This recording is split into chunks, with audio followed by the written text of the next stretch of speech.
I was on a Noah's Ark boat party that day. So Yo, hold on. that was What is it? sick. Was the Uh, boat called Noah's Ark? no, we just made the party Noah's Ark themed That's fire, dog. because we were like, it could be the end of the world if you come to our boat party. Everyone's gonna be fine. I gotta party with you, dog. We've had a couple drinks, but I gotta party. That shit is funny as hell, dog. Yes.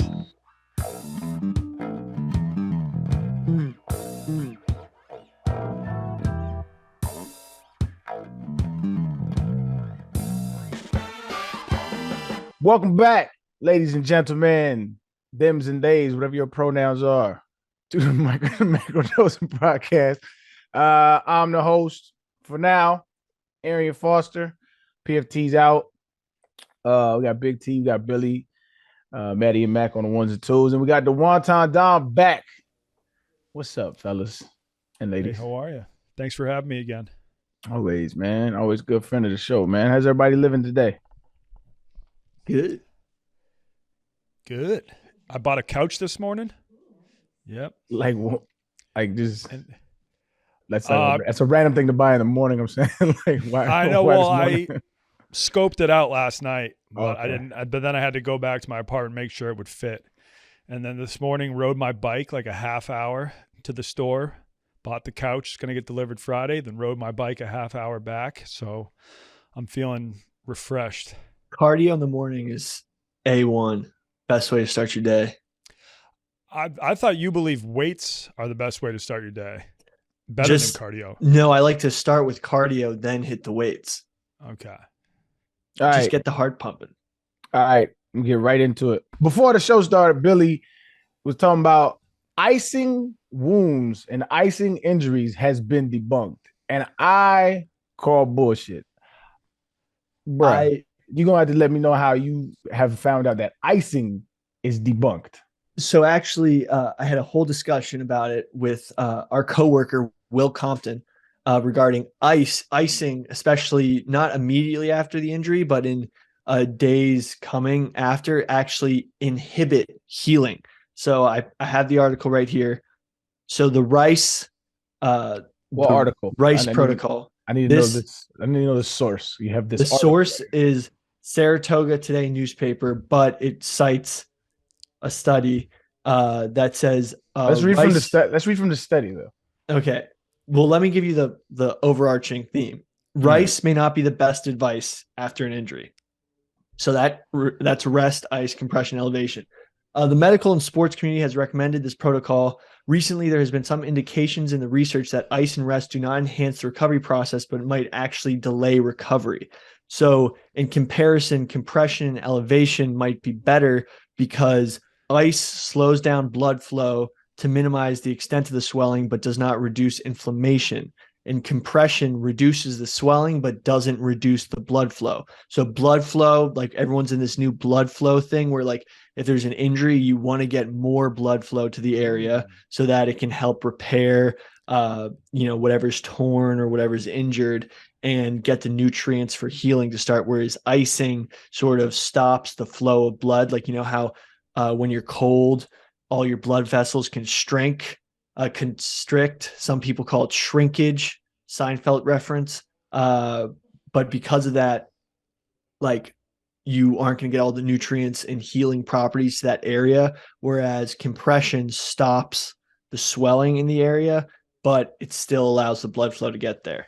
So that is where I was coming from. So it wasn't debunked. Well, I mean, everyone always says ice injuries, and they say ice injuries directly after the injury, but like in the coming months, repeated icing might actually be inhibiting healing. Yo, send the study to the group because Okay. I'm positive you're not reading this correctly. Because Acupuncture, icing does reduce inflammation, and inflammation is a big cause of yes, blood flow helps heal the injury, but inflammation also inhibits like a lot of mobility, inhibits a lot of like when you're trying to get back into active running or active walk or whatever you're trying to do, inflammation is a big impediment to that. And so icing is necessary. I don't understand. Like this is. I mean, are they to see saying this you study. should ice like right when the injury happens, but then just like only for the first day, and then the ice can't really help? Again, I disagree because okay, let's say we rehab it, right? Let's say I have a elbow injury or knee injury, something. I wake up in the morning and I rehab it. After I rehab it, there's a lot of blood flow that goes in there, and you need to get rid of some of that blood flow that's where that swelling comes from. Swelling comes from blood flow. So after you working out an injury that's already injured, blood flow comes, and you need to get rid of some of that blood flow in order to have movement and mobility. I need to see this. I need to see this study. So I just sent it to the group. It sort of operates under the same premise why ice baths might actually not help muscle growth after a lift. And that sort of like, when you got a pump, right? Like after you lift and then you go out into the cold or like you jump in the ocean and your pump kind of goes away immediately. That actually hinders muscle growth, which is like muscle growth is basically healing. Like when you tear up your muscles, they get healing is what sort of makes them grow and makes them get better. So it hinders that process of, that's why a lot of people have been having persistent ankle injuries because everyone just over ices their ankle. Yeah. I talked to my father, I am seeing terrible ankles. And I was talking to him about this. And he was like, yo, this is why my ankles never healed properly when I was playing basketball. The New York Times wrote an article, Ice for Sore Muscles, Think Again. Yeah. Luckily, they always tell the truth. Yeah. Well, when it comes to this kind of stuff, I've this is always this type of science that just tickles my brain so much that for hundreds of years we've been icing, but now icing is out and we're compressing and we're getting blood flow to the areas. That's why cupping, that's the premise behind cupping, because it gets blood flow to the areas that gets cupped. And then even acupuncture as well, though. I think the needles in your skin, they do that because it brings the blood flow to those exact spots. I mean, I've been trying to figure out how the hell acupuncture works, and that's a little bit of it. But the fact that it literally made me not allergic to red meat anymore, what else can it do? I'm gonna throw acupuncture at any sort of problem I have in the future after this recent experience with it. My dad recently used it and said it helped. Forget it was. I think it was something to do with his ear as well. But apparently it's big for stress. Yep, I could see that. I had it done on my ankle once when I had a bone contusion, and I think it helped, but it could have just been the placebo effect. Oh, it's also been known to help with erectile dysfunction.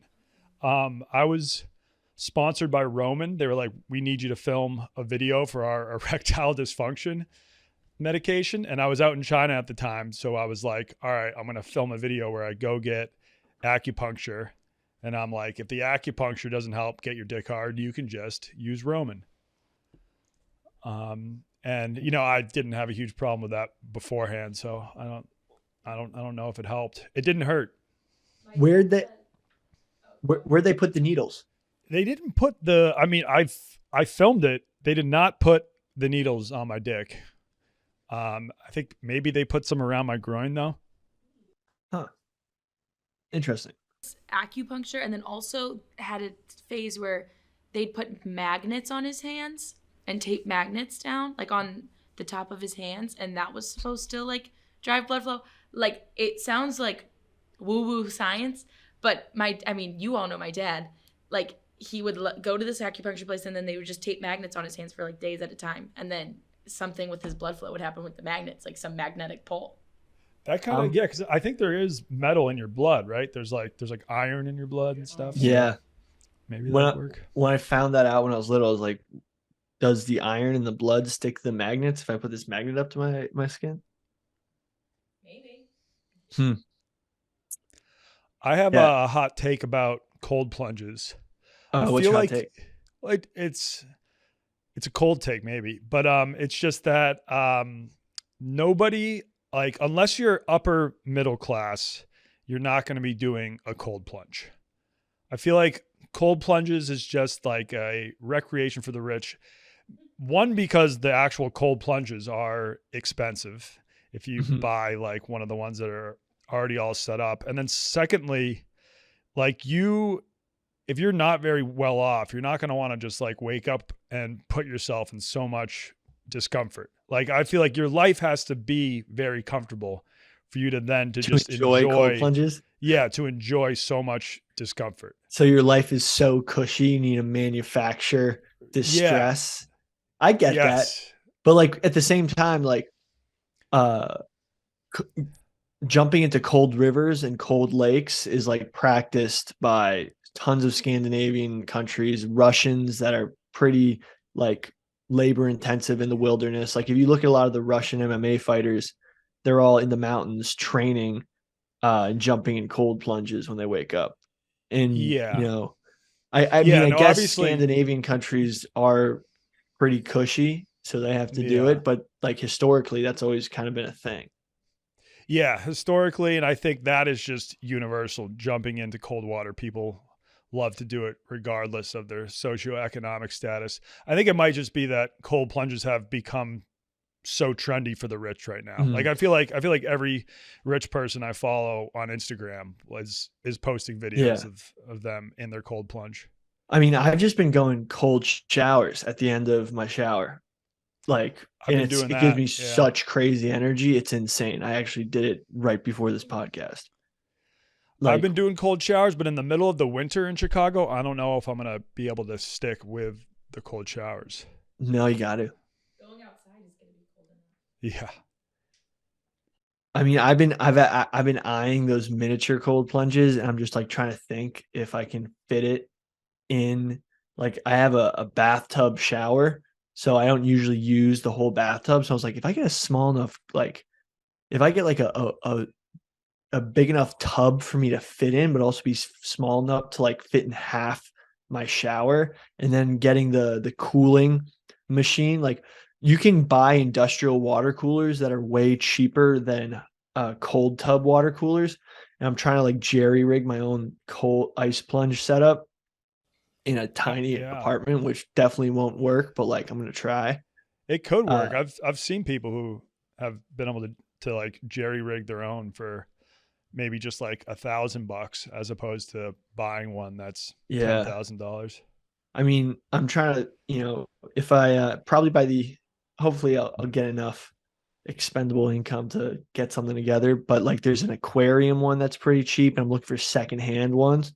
And that would be sick if I could get going a cold plunge with like a standing giant plastic trash tub, and then just jump in it every morning. Because apparently doing cold before you lift is best for gains instead of after. Because everyone, like, I used to jump in the cold plunge after practices, like to prevent inflammation and soreness, but apparently that's bad for like what we talked about, blood flow, muscle growth, but good for injuries from a certain standpoint. Yeah, so I just finished reading like a bunch of articles on it, like from Google Scholar. And so they're saying, you're right in a sense where they say, like, I don't think this is for the saying that rice is debunked. I don't think that's for like athletes. I think that's for the common person, because the issue with athletes is anytime you're icing like an ankle sprain or, you know, a sprained MCL or something like that, you have rehab every single day, right? And so that rehab every single day promotes swelling. And why swelling can be good, because there's healing properties in your blood. Too much is a bad thing because it impedes it. It impedes movement, like I was saying earlier. So like, this is more for like, if you sprain your ankle in Target and you come home, you know what I'm saying, it's probably not best after a few days when the swelling starts to subside to continue to ice it, because the blood flow that is there will continue. But you're also not doing 8 hours of rehab, 6 hours of rehab a day.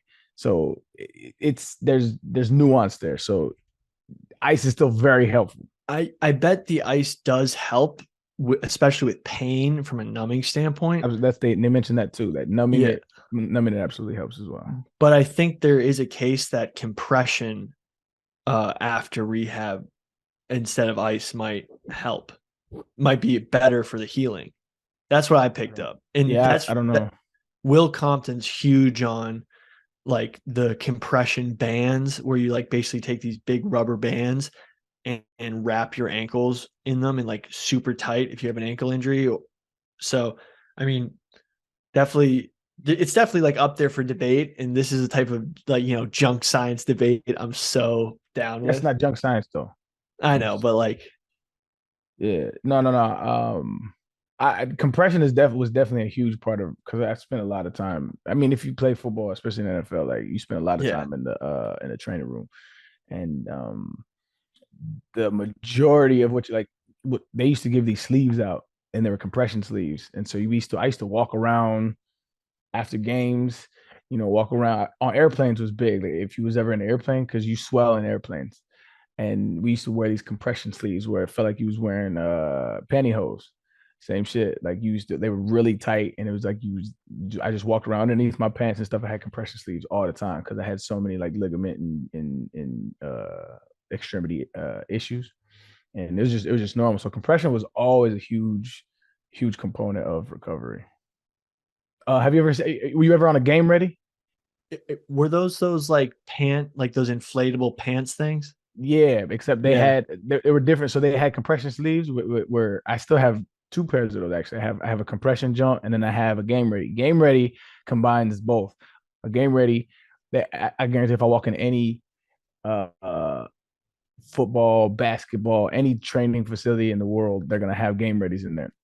Game Ready is like a compression sleeve, ankle or knee or shoulder, whatever the case may be, and it inflates with air and it wraps the joint and compresses it, but it also has cool water. You fill it up with like really cold water, like freezing water, and so it has cold water on top of compression. You never had a Game Ready? No, we did. I just forgot they're called Game Readies. Oh, okay, yeah. Those are huge. Those are still. They're just like the inflatable pant things. I think they're called Semtech something Tex. Normatec.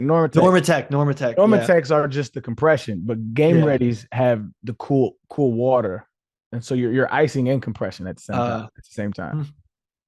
You never had a Game Ready? Well, difference between D3 facilities and NFL facilities. I guarantee you, if you call your trainer right now, they got a Game Ready in the training room, bro. They have to. I've never not seen a Game Ready in a training room.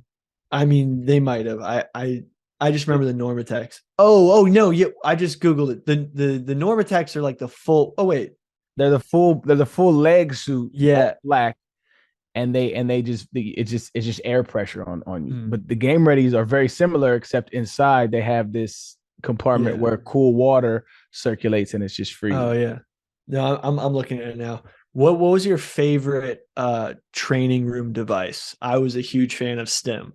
Oh, STEM was it. STEM was for people that don't know, STEM is it's like this electrical I guess oscillator. So they like put these like pads that electrically stimulate your muscles, and it just basically like glitches. And so we used to Game Ready with STEM.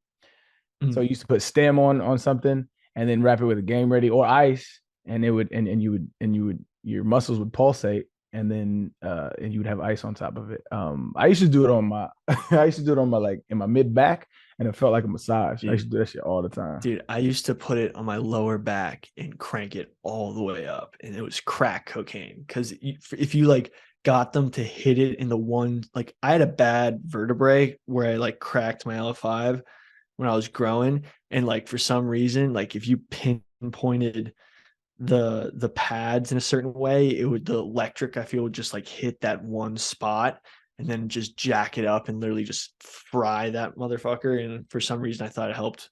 Like it helped. I don't know how. Maybe it just like made it hurt for so long with the electricity that it wouldn't hurt other times. But it was STEM is amazing. If anybody's ever gone through rehab, STEM is amazing, man. But I think it's enough sports trainer talk because half of the people have no clue what the fuck we talking about. I know, but like the relief that you would get They used to It's sell like- those just to normal people though.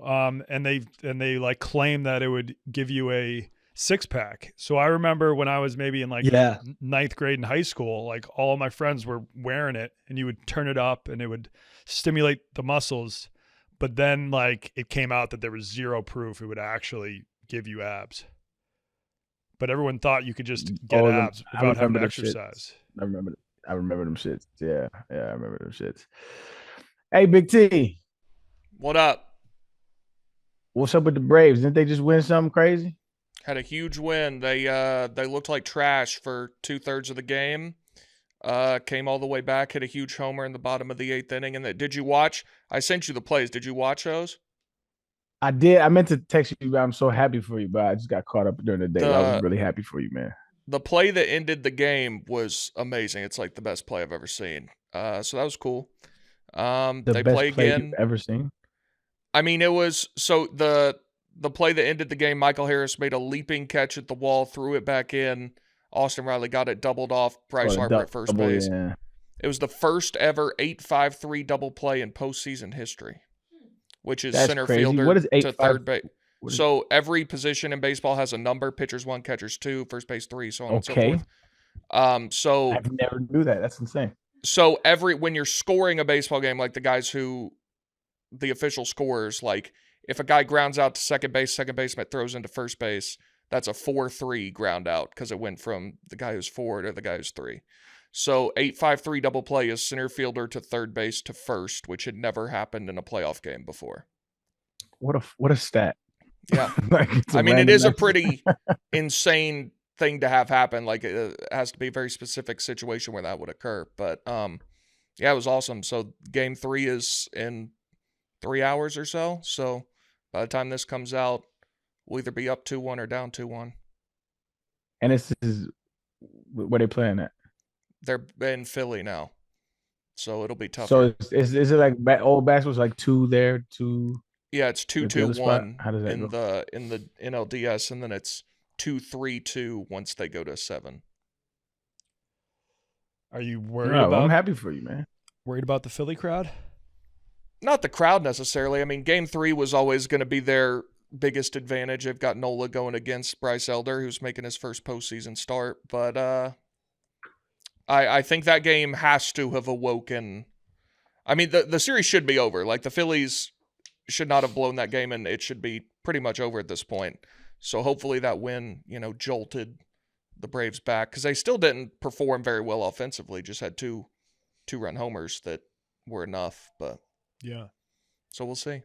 That's beautiful, man. I'm happy that You your think? sports teams. You're a fun guy when your sports teams are winning. That was the fastest you've ever spoken in your life explaining the 8-5-3 play. Okay, I didn't notice, but I didn't know you could talk that fast. Now, are players cognizant about what number they are? Like, are fans? Like, I guess the players have to be, but like, are you like, oh, that was a 2-3-1 double hit, whatever? yeah, I think most people who follow baseball know that. It's not like a overly important thing, really. Like, I loved when I was a kid scoring a baseball game at the game. Like, you have your scorecard and write down what happens every at bat. So, like, only if you're doing that do you really need to know, like, the intricacies of stuff. But yeah, I mean, most people who follow baseball know which numbers are which. That's fascinating. The only thing that's never made sense to me is, so it goes pitcher 1, catcher 2, first base 3, second base 4. So now you're going around the diamond. Then shortstop 6, and third base is 5. And then left field 7, center field 8, right field 9. So I feel like shortstop should be 5, and third Yeah. should be 6. But it's not the way why, it is. why did they not? Why they number it like that? No Like, idea. what's the reasoning? Just how it is. Yeah. I've always wondered, like, do football fans, and I've actually never asked. You're a casual football fan. Me? Yeah, you like football, right? I would say I'm far more than casual. Oh, I'm sorry. I didn't mean. Yeah, I it's didn't mean to pretty disrespect. My fault. You're a I'd football. say fan. I'm in the 99th percentile of football My fans. bad. Yeah. No disrespect. So That was as fucked up. a football fan, do you understand, like, the chess game that's being played, offensive versus defensive? Like obviously I understand it, like, on a little deeper level, but, like, do you understand, like, if the defense is in cover two? Do you understand what the quarterback is reading? Do you understand where the holes are? Like, you know what I mean? Stuff like that.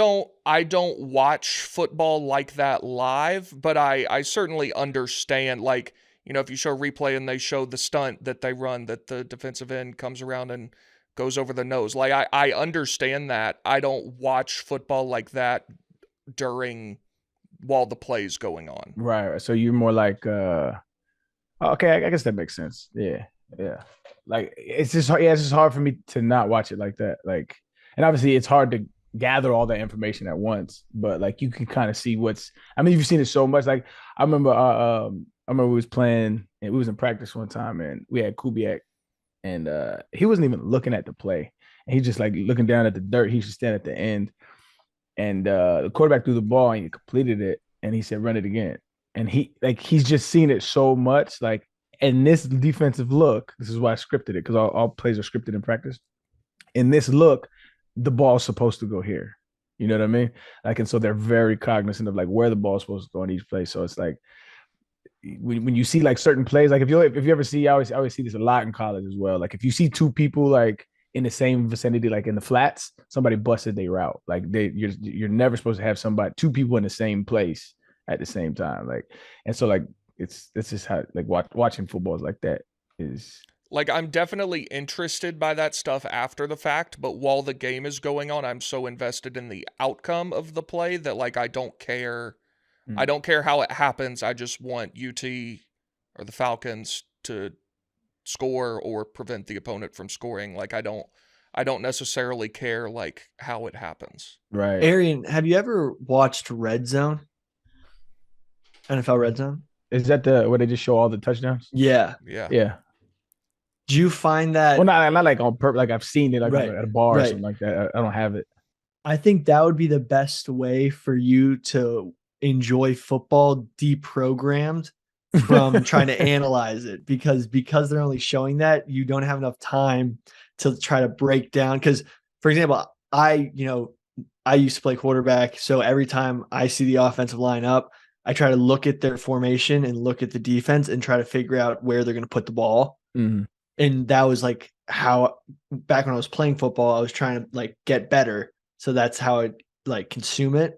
But after my playing days were over, it was kind of like I couldn't break out of that, and it would prevent me from like when I'm trying to consume all these different games for, covering it. Red Zone provided the best way to just like give me the fun stuff without like having that added almost frustration. You just enjoy the athletes of the game. Yeah. I can understand that. It's kind of like, Yeah. like a little kid just like scraping all the icing off their cake though. Yeah. That's what it feels like to me. Well, it then doesn't feel like homework, because, watching tape always used to be homework. And then like some people can enjoy it just all for fun. I feel that. Yeah. I ain't mad at that, but I just saying like so for years, this is all you know what I'm saying? And so, yeah.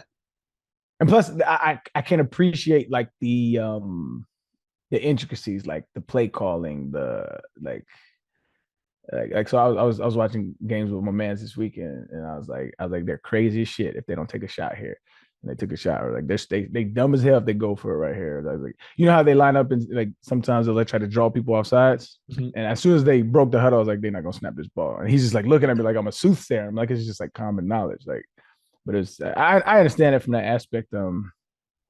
But pivoting. I'm surprised you didn't bring this up, Billy. Did you see the footage of this couple? The Bigfoot? Yeah. I did. Let loose, dog. I did a little background research into it. A couple in Colorado was on a train, and they took a video of a figure that looks like a Sasquatch out on a hill, and the Sasquatch sort of blended in with its surrounding, the different flora. I don't know what exactly those bushes are, but walked around and then took a seat. Definitely, of course, you want to think that it was Sasquatch. It was a Bigfoot. There are other hominids living on this planet with us. But, I mean, it's definitely some guy in some suit. It's on the Macrodosing page. Go follow us on Twitter if you haven't. There's tons of interesting stuff that we post. I'm watching this video right now. Why would these people not zoom in? Maybe they were completely zoomed in and they were just that far away. Yeah. But also, do you think they were in on it? Like they just like, okay, we're going to be on this train, and they like had a friend in a suit. Like, we're going to take the photo? Or do you think there's just a guy who likes to fuck with people on this train? I like to think that there's a guy fucking with people on the train. I think that's... Yes, that'd be a lot of fun. If you just lived in the middle of nowhere, but you were near one train and you just had your suit. And you're like, and you would go the out and train's frolic coming through the fields. Yeah.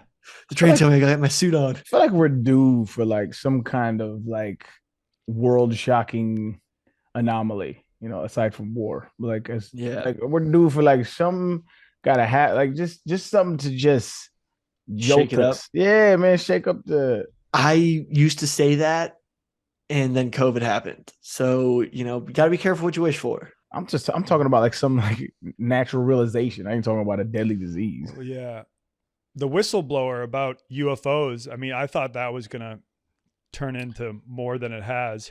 I was super skeptical. I still am skeptical. I just there's no way, like I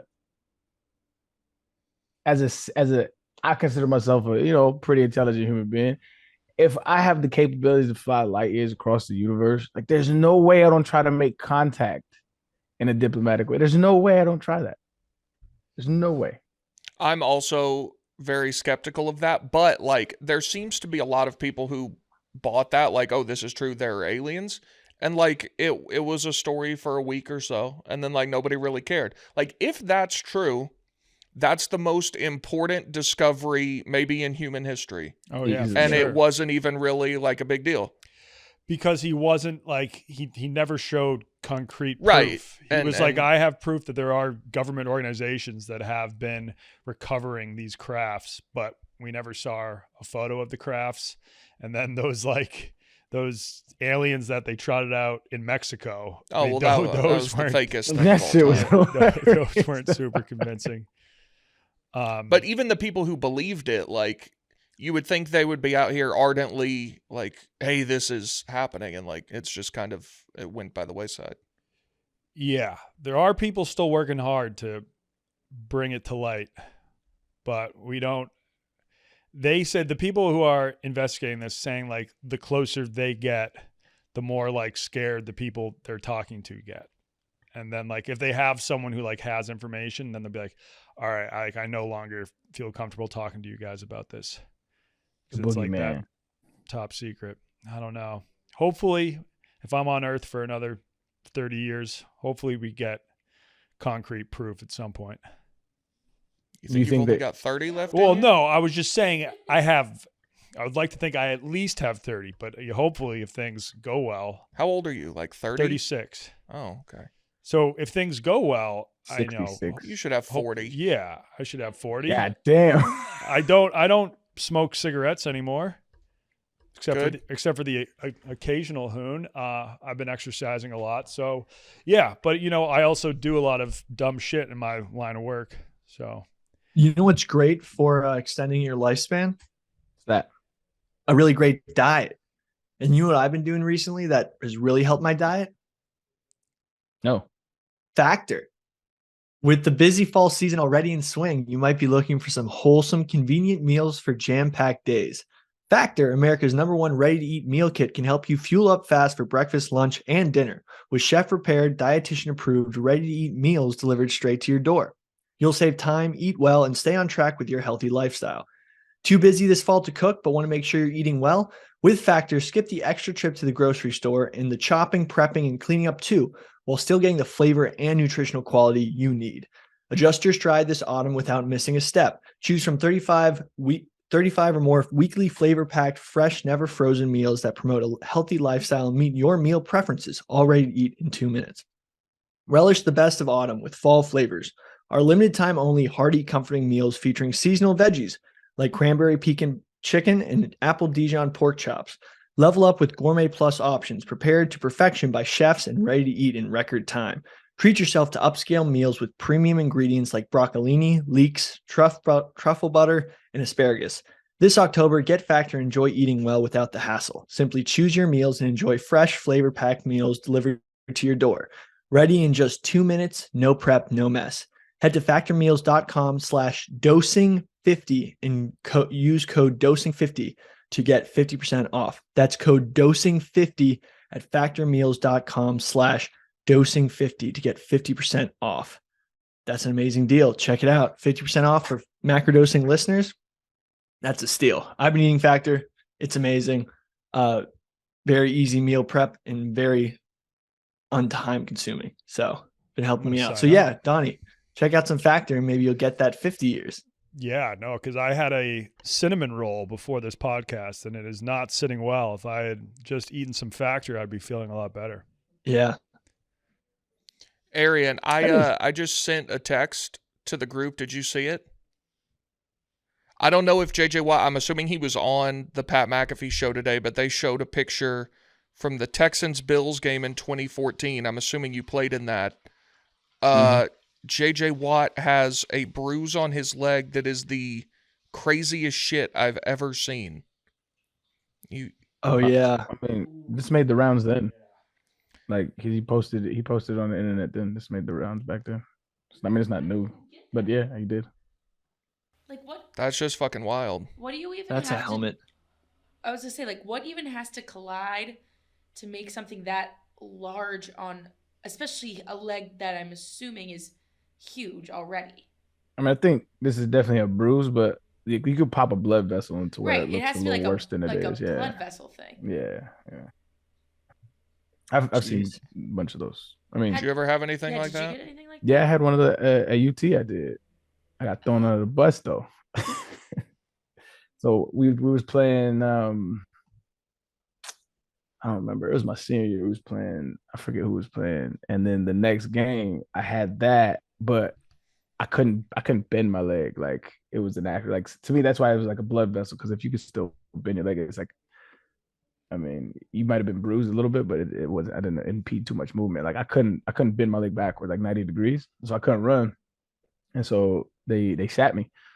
And then that game in the press afterwards, one of the coaches was like, we got a senior running back that sandbagging and he doesn't want to play because we're tanking. And I'm like, what the fuck? You saw my leg, doggy. Like I couldn't move it. Like it's crazy, bro. But yeah, I'd have had some of that shit like that before. I Googled if it was Wyoming as a joke, but then I see that you didn't play against Wyoming. Was it that game? Mm-hmm. Yep. For those who don't know, Tennessee infamously lost to Wyoming in 2008, which was kind of the death knell for Philip Fulmer. Yeah, and he was doing his senior running back day. Well, I don't want to get into old shit, man, but whatever. Hope everybody's doing well from that regime. Anywho, nice outfit, Donnie. Thank you. Are you you don't strike me as like he's like a cool, like you don't really give a fuck about fashion, is that correct? No, I haven't historically given a fuck about fashion. Although I did start a suit jacket company at one point called Suisey. It was half suit, half jersey.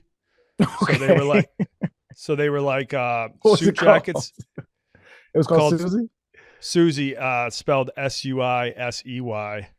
And I was, so if someone wanted like a Kobe Bryant Suisey, I would make them a purple blazer with yellow trim, Lakers logo on the front, and then on the back it would actually have Kobe's name and number, just like a jersey, which was illegal because I didn't have the rights licensing. But I actually ended up getting Clemson licensing, and that's why I moved to Clemson for a year, because I got permission to actually use their logo. So I was just making these orange and purple suit jackets with the Clemson logo on the front. I bet those did well with the frats. That's what Not I'm as saying. well as you'd think. Really? Not as well as you'd think. Yeah, that was a dark year for me. I can't find anything on Suisey Jackets, man. I can't find anything on them. If okay, yeah, you can share some photos on the podcast. But yeah, so I moved to rural South Carolina after living in China for like 6 or 7 years. Mm-hmm. And I honestly experienced more culture shock like in that move than I did originally just moving from Massachusetts out to China. Seriously? What was your experience? I mean, just like a small southern town. Is that? It was a small southern town, and I was a weird age. I was like 28 or 29, so I was too old to be hanging out with the college kids. And then all the people my age that still lived in Clemson were like the most redneck people you've ever met. They all had like 3 DUIs and 5 guns. So yeah, that was an interesting experience. I also got a drunken public there and then had to clean the Clemson Fire Department for like 40 hours. Okay. How drunk do you have to be to get a drunken public in a college town? I guess Clemson gives out tons of drunken publics because that's how the local police department makes all their money. Yeah. Interesting. Yeah, so they love to catch kids for that. I was trying to walk home and there was a fork in the road, but I had just moved there. And this was after the Patriots had lost a horrible playoff game. And I got very intoxicated and I took the wrong fork. And so I ended up completely lost. I was just wandering around trying to find my apartment. And eventually I fell asleep on someone's front porch. That'll do it. Wearing a Tom Brady Susie. So I was wearing a Patriots blazer and the cops found me and they're like, all right, let's definitely fuck over this kid. Hey, bro, I'm not even like I don't wear suits. I don't have suits. This is fire, dog. I like this idea. Where is it done? You got a patent for it or something? No, I think I still have a trademark on the name Susie. I could make you one if you wanted. I feel like since I started the company, I've seen like people at the draft like wearing something very similar to a Susie. Or I've seen like famous people at award shows and stuff. I could make an Arian Foster Susie if you want. I think I still have some I want one. I'll take one, bro. I want an Arian Foster UT Susie. Okay. I could arrange that. I like that. Give me the 2.7. That was a huge and you can do like too. When I was trying to make the Clemson Susies, the first batch I had made, it was actually Tennessee orange and not Clemson orange. Very different colors. And I was like, I am so fucked. Like no one at Clemson's gonna buy this burnt or the what No. Burnt Tennessee? orange is Texas. That's brown. That's Texas. It is Pantone 151C. Yes, it was the wrong Pantone. And sometimes referred to as ceramic orange. Yeah. All that money down the drain. How much did you lose on the initial batch of Susie's? I lost a lot. I think that led to me getting so drunk that day too that I woke up on the porch. Man, that would have been that if you'd like made the front page paper with a Tom Brady Susie on that. Fuck around have been great marketing. So what do you think, Phil? Because I think this is a good idea, bro. I really do think this is good. So what do you think was the potholes? Then why it didn't pan out? You think it was marketing? You think it was material? What do you think it was? I think the business would work if like each customer could design their own jacket because then it makes each one really unique and you'd be willing to pay a premium for that. When I was making the ones for Clemson, first off, suit jackets are weird sizing. It's hard to just do like a small, medium, large, and extra large. You've got like 42 short, 42 regular, 40 long. But then if I made a batch of 100, they all just said Tigers on the back with a number 1. You couldn't customize it where it's like you could choose whatever name or number you want on the back. So it wasn't customizable. So how long was the turnaround for like one? Like if I was to order one jacket, like what's the turnaround for that? When I had all my connections out in China, I could get you one in 2-3 weeks. Really? Yeah, made from scratch. So were you using like DHgate type sellers and stuff, or like how did you do that? Did you have a warehouse? No. So when I was just making them before I tried to turn the company legit and got the Clemson licensing, I was just, if people reached out via the website and said, okay, I want a jacket for this team with this player's name and number on the back, I would just then make it and send it to them and they would pay via PayPal. So you were running an eBay business basically. Yeah, Okay. sort of. And yeah, I had my team of tailors out in China. Interesting. Because that's a big thing with any kind of like merch people who are into merch and stuff like that. They have really hard time getting the materials that they want to in America, so they always outsource it either from China or from other places like warehousing. And that's really why one of Kanye's big rants was he was like, I'm trying to bring all the good materials for all the clothes that you wear in America instead of outsourcing for somewhere else. Mm-hmm.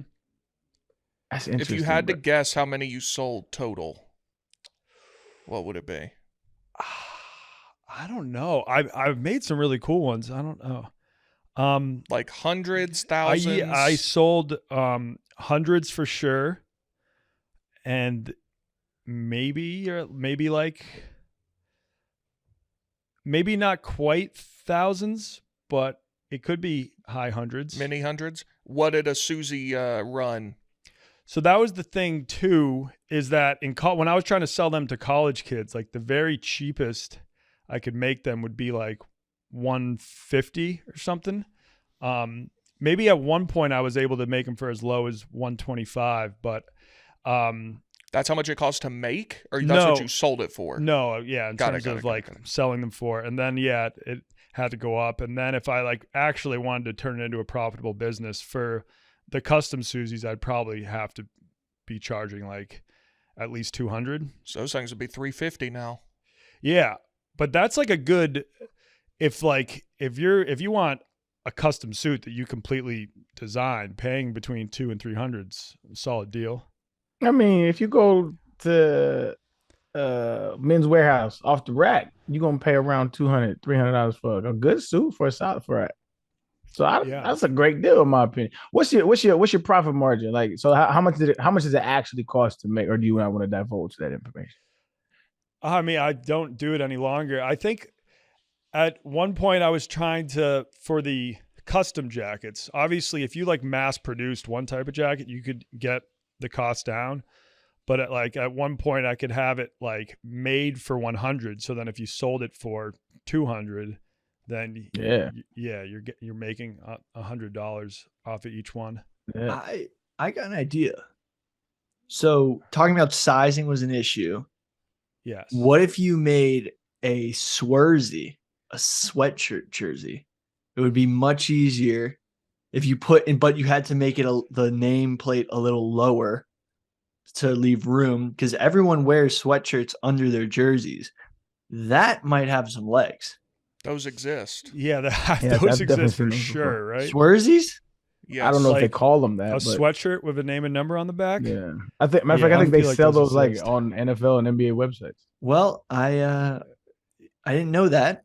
Yeah, that would not be as cool. Thought it was a good idea. I think one of the coolest things I made is I made a suit jacket completely out of mesh jersey fabric. Ooh. So it's like a blazer, but it feels like a jersey. Yeah, I seen. So I'm trying to pimp my family into getting me this for like Christmas or something. There's this golf bag out there. It's called McKenzie golf bags.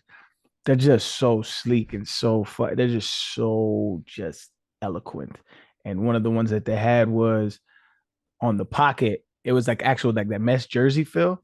And so on the outside it had 2-3, which in Chicago Bull colors, and then you open it up and it's 2-3, but it has the UNC, University of North Carolina numbers. And so it was Jordan jerseys, and it said Jordan, and it had like Stitch. This shit was and they got a Kobe one too. Bro, it was nice. I'm trying to pimp them into customizing one for me. That shit would be fire. You're getting rid of the macro bag? No. You can never have too much golf stuff, my brother. Never.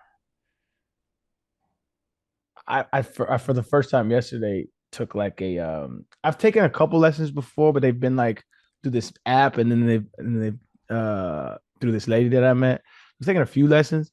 Yesterday was the first lesson I had that was like actually I went to this place called Golf Tech, and like they like record you from all angles. They give you the degree in which like you should supposed to bend and all that stuff. Made a massive difference in one day. Massive difference in one day. I was extremely shout out to the people at Golf Tech. Free plug. They ain't paying me, but it was it was very well received. I learned a lot. It was amazing. So I'm gonna go back in a couple of days. Nice. So you about to Uh, say something, baby. Go ahead. I got a shout out too. I got to shout out the NYPD real quick. What? Oh, But just we are now sponsored by the The no, fuck no, no, we but are? real This is quick. my last podcast. No. So I was playing basketball, pickup basketball last night. The court I usually play at is now like closing at 6 p.m. because of the winter or whatever, and there's no lights. So me and my buddies went to this new court and went there. Was playing. It was getting dark, but they had lights. But you know when like courts have lights, you can't really see off the court because your night vision screwed up. So I tied up my bag to the fence underneath the hoop, and I had all my stuff in there.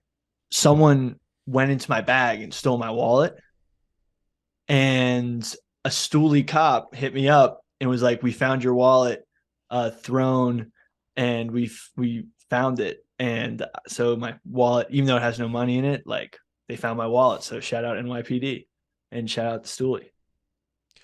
So what's the use of a wallet? Because I assume he took all of your cards and the money. I think it was someone who was trying to do it quickly while I was playing in the game. So I didn't realize it was taken out of my bag, and I think it was found near the court, and they just took the money and threw my wallet. Okay. So How much I money checked was on. it? Say again? How much did you lose? I think I lost I don't carry that much cash on me for this exact reason. So I think I only lost 60. That's still. I mean, I'd be mad as hell if I lost. I know, but I was pissed as it was because it was a new court. I did all the right things. I tied up my drawstring to the freaking fence so that no one could take the bag but they got in. Got Somebody out. was outside of the fence. So it was in the fence, right? But it was tied up by kind of near the opening, but it was under the hoop. So I must have been on the other side of the court. Someone went in and took it, then ran. So, but crazy shout out. So because you took $6, just threw your wallet on the street, and then a cop found it. That sounds wild. Shout out Frank Castellucci. Oh, That is a great cop name. yeah, Frank. Yeah. Officer Castellucci. Yeah. Well, actually, but shout out. I mean, that's nuts. I would have been trying to figure out where my wallet is for days. So shout out NYPD. Frankie Luch. Frankie Luch. So I guess your ID would be the most important thing in that thing. Yeah. But hey, got lucky. Thank God I wasn't worse. There you go. Well, that's what's up, man. Y'all want to get into the topic of today? Hang on. We got to talk about Will Smith. What happened with Will Smith? Oh, before we get into Will Smith, just want to talk to you about Sport Clips. Your hair may grow fast, but after going to Sport Clips haircuts, you'll wish it grew even faster. That's because Sport Clips has the best seats in hair, and that may or may not be because they happen to be right in front of TVs playing sports all day, every day. We know that watching sports while getting a haircut sure beats watching your reflection getting a haircut, which is why at Sport Clips every day is clippers and curveballs, high tops and Hail Marys, and even waves and wickets, if you're into that kind of thing. At Sport Clips, you can check in with the pros in men's hair and totally check out with pure, uninterrupted relaxation. So yeah, come watch an endless stream of sports on TV while getting an awesome cut. Sport Clips, it's a game changer. Check it out. Beautiful. All right. A great ad read by Billy that was highly not edited. Big T, tell me about Will Smith. I am So you didn't see what Jada Pinkett came out and said? Nah, I haven't really been on socials like that. What's happening? So I guess she's coming out with a book and was doing a press tour for the book. So she and Will Smith have apparently been separated and agreed that they are divorced, but not legally divorced since 2016. Oh. So the whole time that slap thing went on, they weren't together. This is 7 years now that they've been just completely separate, but still legally married, I guess. So the whole slap thing, but then it also came out that apparently Chris Rock had asked her on a date. I don't know the exact timeline, but at some point during all that. So, which could have led to the slap also. Yeah, man. But yeah, they're why- not a thing. They haven't been a thing for a long time. that's why Yeah, I think he was also just super like insecure about his relationship, because at one point she went on a podcast with him and like talked about another dude that she had banged, Yeah. and everyone was like, damn, Will, is like, you're just gonna let that slide. And so then maybe when like someone else was talking shit about her, he was like, well, now I need to prove that. I don't know. She's certainly a weirdo. He is. I don't know that. Like, what is Will Smith doing? So his wife, who publicly like kind of talks shit about him and like cucks him. Yeah. But like he puts up with that, but he's not even like really with her anymore. But then like he slaps Chris Rock to defend her honor. The whole thing is incredibly odd. Maybe he forget thought he could Will win her Smith. back by slapping Chris Rock. Why would you want to? People forget Will Smith is the original Adam 22. He was the original cuck on the internet. What is Adam 22? Oh. No. He's the host of the No Jumper podcast, and Oh, he let his wife get banged out. okay. I mean, Go ahead, Billy. we all forgot about that when she went on the red table. Yeah. Yeah. Nah, bro. I don't know. This is why I stay out of folk business. 50 Cent was tooling on him for that too. Yeah, I don't understand. I don't understand that shit. Like, I think there's a reasonable way to be, or there's a reasonable reason to be interested in like other people's marital issues and stuff like that. I feel like when there's certain context clues, like in this instance, to me, this shit just never interested me, because it's like it's obviously two people who are working on marital issues and they got their own thing going on, got nothing to do with me. Slap, no slap, they ain't got nothing to do with me either. So I never really took a bunch of interest in like getting involved in the chatter about it, because I'll never know what goes on between a walls. So like, why would I don't want to speculate. I have no idea what they got, what arrangement they got, what they don't got, and obviously I don't really give a fuck. It's just not really interesting to me. Well, you Did you know s- who Will Smith fumbled though. What you mean? Like, there was some. He did a movie with Margot Robbie, and there was some like press after that movie. People were like, he's got some chemistry with Margot Robbie, like they seem to like each other, and he didn't go after that, all in favor of his wife who wants to cuck him. Well, It's a remember shame. the videos? I'll take Jada over Margot. Oh, you don't mean Rem- that. Remember What are you the talking? 90, bro. This is another two Americas thing, B. Like Jada Pinkett Smith was one of the like, yo, that's one of the baddest Jones walking. Like, and she's still like, she's bad. She just, I'm not a huge fan of like I love when women age, like, so I'm not a fan of like the plastic shit. But like in her prime, like she was one of the ones, bro. It was like her, it was Halle Berry, it was like, you know what I'm saying? But like She used to date Tupac. Is that true? they had a thing. I don't think they ever really they had a lot of love for each other. They used to write letters to each other and shit. Like, but again, like I don't know the ins and outs of that shit. But like I know he wrote a poem, because there was a book of poem that he released, and like I'm a big Tupac fan, and so like I think at one point he wrote a letter to Jada in there, if I'm not mistaken. And she's always spoke very highly of him, like, and so they always had like a thing. I don't know. the videos of Jada, like kind of like almost. Have you seen the videos of Will Smith getting yelled at by Jada on an Instagram live, and he's like, "Please stop doing this to me in public," like, and he kind of like looks like he's about to start crying. That was fucked up. Nah, I never If- seen that. I think Will Smith was a little more of like I think he was maybe the victim in that situation, and him acting out probably was him trying to like regain control of it. But there's some bad videos of Jada, like, I don't know, victimizing him. Again, it's hard for me to Yeah. comment, because like you don't know, like that's Right. one thing I learned growing up, is like you don't know the context of what you're visualizing, like unless like there's physical abuse, then like I just stay out of it, because it ain't none of my business. I have no idea what's going on in their marriage. Like, I will say I would be content to never hear about Will Smith and Jada Pinkett Smith ever again.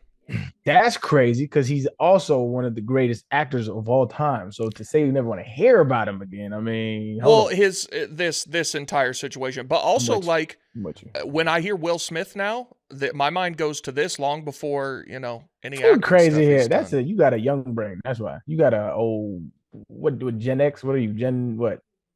97, the year I was born, is like some. If you Google when does it switch from millennial to Gen Z or whatever, it's like everybody says either 96 or 97. All right. Well, you got Gen Z brain. I 'Cause, consider myself when much you more of a hear Will millennial. Smith, you think of his debacle and like, get the fuck. This man's resume like is one of the best of all time. Yeah, I think of I think of agree with Independence you. Day.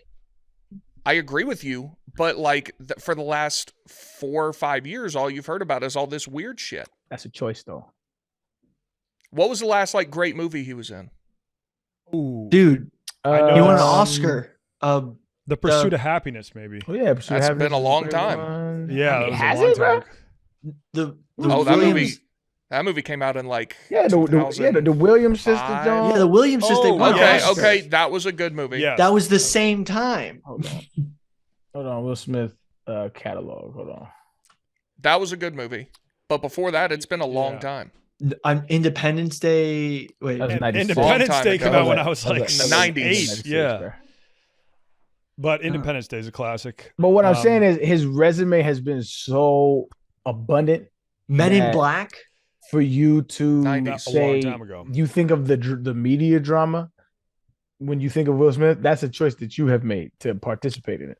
I also feel like he's so successful that he doesn't need to be in movies anymore. Like he's past that point of like having to work. You know what I mean? No, I Okay, don't but think then I all think you he hear about won. now is this stuff. That's what I'm saying. Right, but that's But like it's- if he's that's not, a if he's not choice in you're movies, making. what else are you gonna hear about him? You said, Aaron, did you hear about Will Smith? I was thinking, is it in a movie or something like that? You telling me about the drama. That's a choice you make it.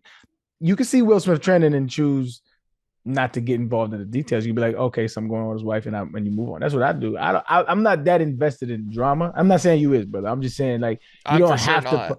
You don't have to participate in the show that we are fed constantly during social media. You can act. I blocked TMZ from all my anything. I never hear any TMZ article. I block them. I block Shade Room. I block all these like gossip shits. I block all that shit. So it never comes up in my timeline. I don't see none of that shit. I mute certain words so I don't hear none of this shit. So it's like you can actively participate in not participating in the drama because it is $1 billion business. And the only way that it is a thriving business is because people continue to participate in it. This is a capitalistic society we live in, my brother, which you enjoy. So if there is no demand, there will be no supply. That's a fact. I will So, never choice. chastise someone for blocking and muting. I think that's a good way to live. Who's I a get- better I- poet, Drake or Tupac, Arian? I don't know that I've ever seen Drake's poetry. He recently dropped a book of poetry. I can read you one of the poems because they're Yeah, all yeah, only I'm down for one or that. two Yeah, let me do sentences. that because I grew up on. I love poetry. So, go ahead. So he dropped a book called "Titles Ruin Everything." It's all just two-line poems. This is one. That's an Elon Musk poem right there. There are two types of women in this world: women who like giving head and women who I don't like. There's That's no the way poem. you're serious right now. No, that's 100% one of the poems in his book. And then another one is, my therapist told me I need to stop listening to what people tell me. But if I take her advice, wouldn't I be listening to what people tell me? Oh my God, he's spewing dad jokes as poems. Hold on, okay. Search Drake, titles ruin everything. There's no way this is a thing, yo. No, it's 100% real. No, I'm not. That was hyperbolic. I believe you, mama. Oh, that's crazy. I thought Why? I thought the craziest thing is that when he first posted about it, he goes, I don't know if I've ever wanted people to buy or support something more in my life, which like makes me think it's like one of the pieces of art he's the most proud of. Right. He's not serious. He's got tummy issues. You keep saying this. What does this mean? I just think it's hilarious that Drake's got his stomach hurts. He's like, I can't make music because my tummy hurts. Well, he could have like an ulcer. Yeah. It Okay, is this true. one's It's fire. just- See, I don't want to totally okay. drag him for his horrible one. This is actually fire.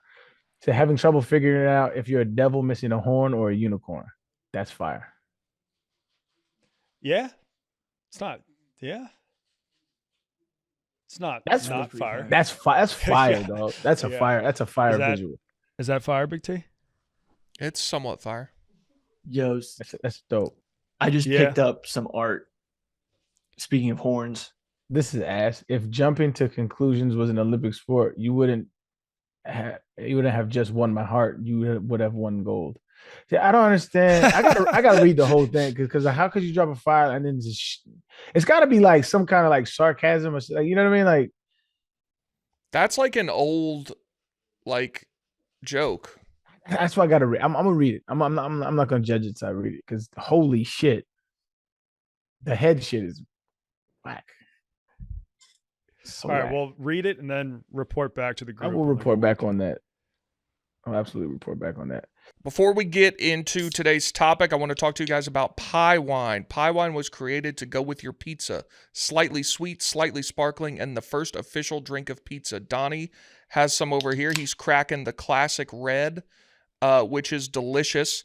Unlike canned seltzers, each can of pie wine equals 2 glasses of wine with an alcohol content between 10.5 and 13.5%.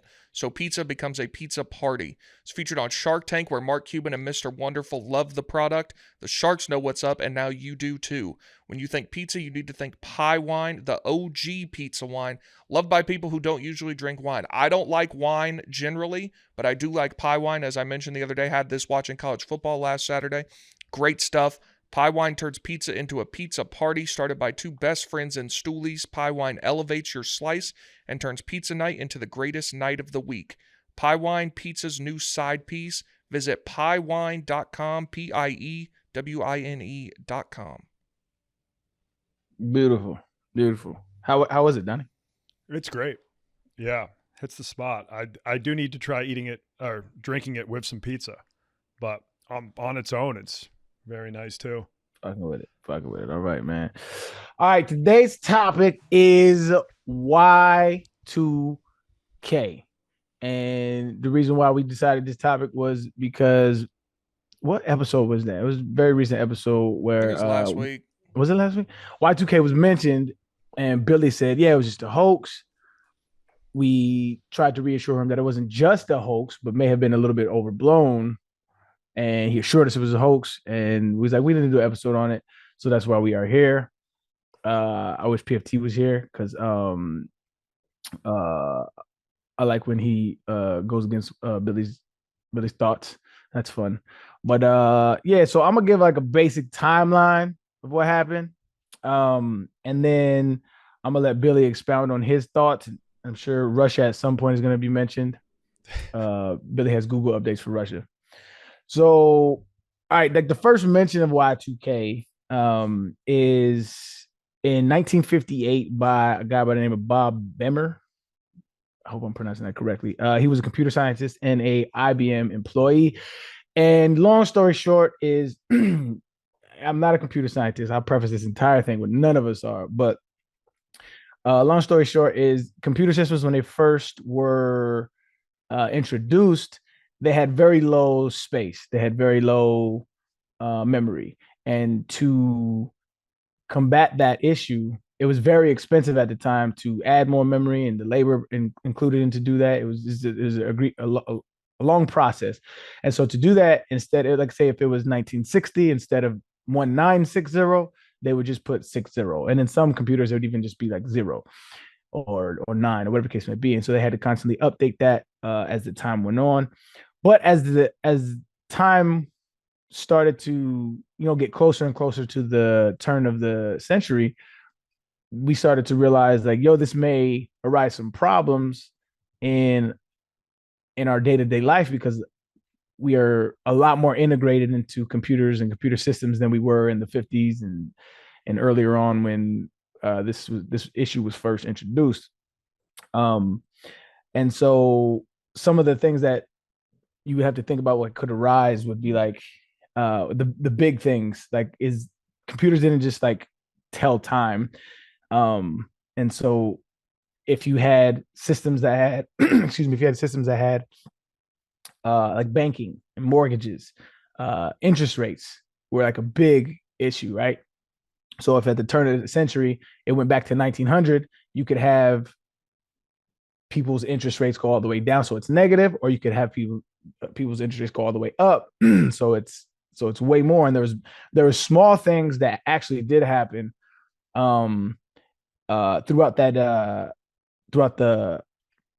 coming of that told people that this might be a real issue. So, like for instance, there was a man in Germany on January 1 that actually did have $6 million get transferred into his bank because some of the banking systems like did not transfer over. There was a plant in, where was this? Was this Tennessee? Yeah, I think it was a plant in Tennessee that ran tests. So they set all the clocks forward. And they ran tests, and they had small little glitches, and had some things turn off, had some systems turn off, stuff like that. It was a nuclear plant in, I think it was a nuclear plant in Tennessee, nuclear plant in Tennessee. Here's some of the other things that happened that I just kind of marked down. I was reading up on it. In Missouri, there was about 50,000 residential customers of the metropolitan St. Louis sewer district that received incorrect bills and were charged for consuming exactly 800 cubic feet of water in January after a programmer failed to remove the year 2000 test data from a billing system. So this is they were just running tests on the systems. In Texas, 2,000 customers from a Bank One Texas received erroneous notices in December saying they had bounce checks after an employee accidentally mailed out overdraft notices that had been printed for a test release date. In Illinois, there was in the village of Oswego, got a monthly electric bill late last year for $7 million. Because they were getting charged every month because of that bug. In the new computer system, that's another issue that they had to fix. And so various things like that happened over the course of the leading up to the year 2000. And so they knew it was going to be a problem. Now, the issue wasn't, and even there wasn't even government, there was congressional hearings about it. Over, like, I think $130 billion was allocated to try to remedy these situations.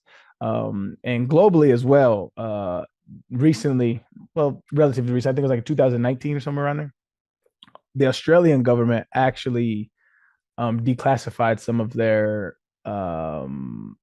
documents and their worry about Y2K. And so they had hundreds of millions of dollars plugged in to trying to fix the problem as well, because they had small issues like this start to pop up over time. I'm gonna send this actually to the group. This is fascinating. There was a website that the government at the time made, and it's no longer active, but they made it to kind of address some of the conspiracies that were going along, but also some of the ramifications that could possibly actually take place. And so this was Y2K.org. And in this, it says, "Welcome to the President's year 2000 conversion." And this was in the State of the Union address of Bill Clinton. And this is the leading page of Y2K.org. "We need every state and local government, every business, large and small, to work with us to make sure that the Y2K computer bug will be remembered as the last headache of the 20th century and not the first crisis of the 21st century."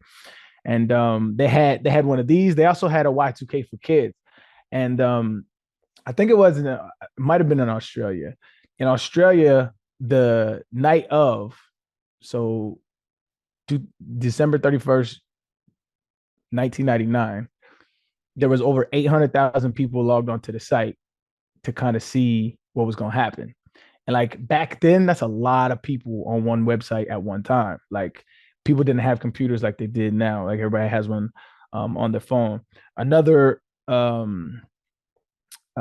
interesting fact that I found was they released this huge like report about it. Our government did, because they had, like I said, their congressional meetings, and this is to me was like the main point and takeaway from Y2K. And it was in I'll get the name of it in a second, but it was a government release report. And it said, "As noted above, there are at least two significant barriers to to effective year 2000 remediation. One, management denial, the reluctance of senior management to recognize the year 2000 problem and make the hard choices necessary to solve it. And two, the fear of legal liability, which can have the effect of stifling the kind of disclosure and exchange of information necessary to solve the problem. Those barriers to serious year 2000 efforts must be broken down. Perhaps the most effective means of doing so is public pressure. Profit-making organizations respond to pressure from consumers. Political institutions respond to pressure from constituents. Nonprofit organizations respond to their donors and public opinion as well. And then they go on to say, basically, the biggest problem is people not thinking there's a problem, and the biggest problem is people thinking that there's too big of a problem, and that can create a lot of chaos. And so attacking it, this is like really like our first like fake news, I think, instance in a very real way, in a global way. And so over the time period, what you found was there were some things that happened, right? There were some small glitches, like I said, like the man getting $6 million. There was some air traffic control stuff. There was little tiny things all along the way. But the main sticking point was there was people working on these issues for years and months leading up to it that effectively stopped anything that could have happened from happening. And so what you'll hear a lot, you'll have two sides of the coin was saying it was going to be the most disastrous thing ever and airplanes were going to fall out the sky. And then you'll hear people say it was a big nothing burger and nothing was going to happen. Both sides on those claims are equally incorrect. It was an issue, but the reason why it wasn't a bigger issue was because of the tireless work from all the software engineers, computer programmers that spent a lot of time recorrecting a lot of these computer programs that could have had detrimental effects on banking systems, any kind of system that involves a computer that has any dealing with calculations. All that could have been disastrous. And so shout out to all of those people. That's the basic rundown, and then we can get into the conversations behind it. But I just kind of want to give a background of what happened, what led to it, and where we at now. Yeah, no, I was completely wrong. That was completely wrong? Go ahead. No, I was completely wrong after doing research. Basically, Okay. as we talked about, there's an article that Time wrote where they just talk about they redo articles from right before it happened, and the title of the article is 20 years later the Y2K bug seems like a joke because those behind the scenes took it seriously. They've been preparing for so long that it became a nothing burger because of preparation. I didn't know, I thought that people were scared about it and people talk about it today because nothing happened, and I thought it was doomsday preppers were getting hyped up for it, and then it never happened. Whereas there was actually a number I saw was $600 billion of work done across the globe. Damn. In order to fix it. And I totally understand how this became a problem because this is kind of my worst nightmare in terms of scheduling. If something that I don't want to do is in 9 months, that just doesn't even exist as far as I'm concerned. So when they were making computers in the 50s and they were like, hey, in 45 years, the entire infrastructure of the country might shut down because of this shortcut that we have to take. I mean, that's of no concern to them. Who cares? Mm-hmm. Until it comes around. So I for sure see how this was an issue. Yeah, or how this came to be. And to be fair to them, I mean, at the time, you know what I'm saying, they were trying to save labor. They were trying to save costs. And so, and also our lives were not integrated in computers like it was in the 50s and the 40s. It just wasn't integrated. Right. Everything you do now, everything you do from baking to food to agriculture to travel to anything you do is now connected by some kind of computer program or computer system. Back then, it wasn't. It was an extreme luxury to even be around computers at that time. So, I mean, it was fair to make that cost effective decision back then, in my opinion. There's no way they could have foresaw the future. I mean, look how much life has changed in those 80 years. Damn, that's kind of crazy to think about. The 50s were 70 years ago. Holy shit. Yeah, but it's crazy to see how long, I mean, how much we have progressed in those 50 years. There's no way they could have predicted that. And so, I mean, you hear like, so like even like I watched these like 3 YouTube videos on it, and I've read like countless articles on it. And the one thing that struck me is like there's still people in the camp that'll be like, it was nothing, it wasn't a big deal. And then underneath, you'll hear like engineers responding and be like, bro, it wasn't a big deal because we worked on this shit tirelessly. Like it's people like, and I don't know enough about computer science to say yay or nay, but like just from the documentation provided, it makes sense that they feel so strongly about it. But like there was still things that happened. Like that's the crazy thing. There were still subsequent I guess malfunctions that happened because of it. Like there's a few things that I noted down. One pretty cool malfunction that happened is that in Hong Kong, all the police breathalyzers stopped working when the clock hit midnight. Really? Yeah. So that's actually fire. Yeah. If you were partying for New Year's, you got off the hook. Purge. The purge. I mean, also in Japan, 2 nuclear power plants experienced like minor faults. They said the pokies broke down in Delaware. Around the world, some flights were delayed. Some websites listed the date as 01/01/19100, which is wild. In Australia, bus ticket machines were broke down in South Australia and Tasmania.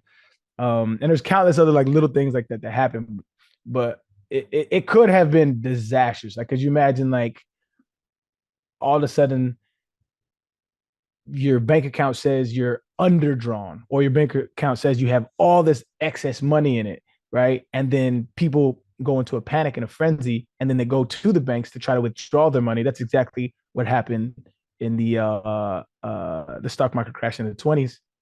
Was the panic behind it, is the bank gonna have my money, and all that rushed to the banks, and people wanted to withdraw the money. That's what started that. And so there was very real threats. It was very real things that happened. People were actually nervous, but I think this was our first dose as well of media frenzy, of people overblowing it. And then the more disgusting part is the profiteering off of the outrage.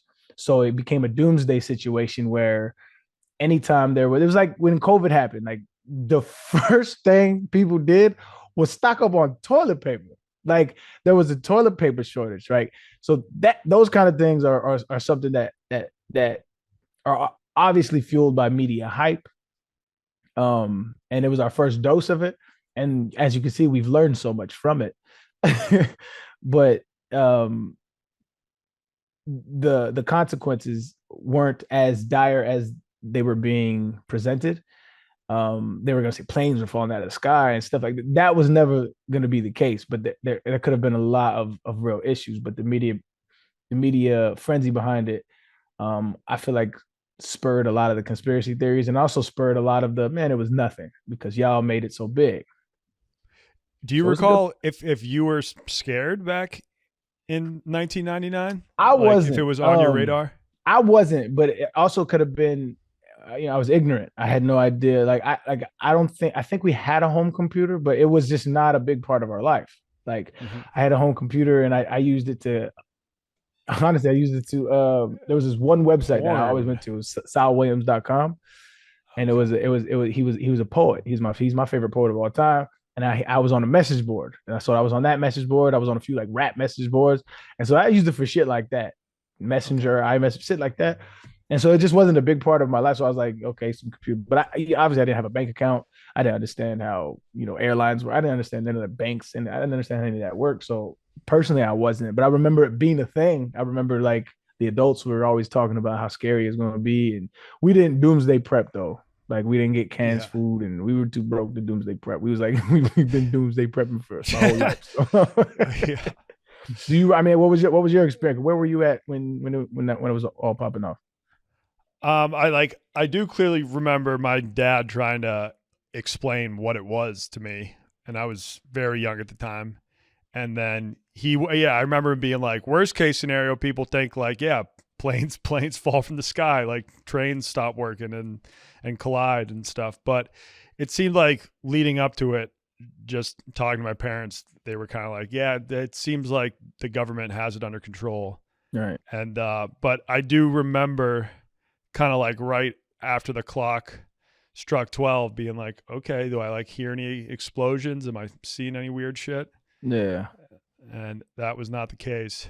I remember vividly because at the time I was in Albuquerque, New Mexico, and we was on mountain time. And so I remember thinking, but when the clock was running up, and I was like, hold up, it's already 12 in New York, and even in other places, it's already 12, and ain't nothing popped off. That eased me like around 11:30. I was like, hold up, ain't shit happening, so ain't shit going. That eased my mind. That inferred logic. Even though how flawed it was. I read about a guy who did the sickest prank of all time. He was having a New Year's party at his house, and obviously everybody is anxious about this, so he sneaks out at like 11:55 and goes down to his basement, and at midnight cut off all the power to his house.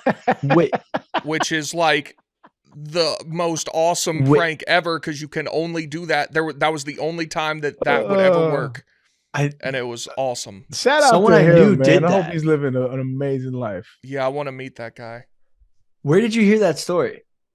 I think it was on Reddit or something. No, I think I might have told that. My friend's grandpa did that during their celebration at like this like cabin community, and everyone freaked out. Yeah, and probably many people did it. Yeah. If I was an adult, I definitely would. Yeah. That would be hilarious, dog. Did y'all know this might happen again very soon, though? Did y'all read about this? Yes, 2038 problem. So I had you heard about this previously? No. I had never heard of this ever. Yeah, so researching about Y2K led me to find out about the year, they call it the year 2038 problem. I had no, and I still don't understand it. Me neither. I think you got to be a kind of a dweeb to understand it, like a dweeb in a good way, like a very smart, like about computers. So I mean, all I could do honestly is read like a Wikipedia article about it, like, but there's just no, because it doesn't make any sense, because some of the jargon around it I don't have any knowledge of, right? So here it is in a nutshell. It says the year 2038 problem, also known as Y2038, is a superbug or the apocalypse. And epoch, EPOCHALYPSE, so apocalypse. It's a time formatting bug in computer systems with representing times after 031407 on January 19th, 2038. So they're saying at 3:14 on January 19th, 2038. There's like okay, so here, let me just keep reading. The problem exists in systems which measure Unix time, which that I don't understand.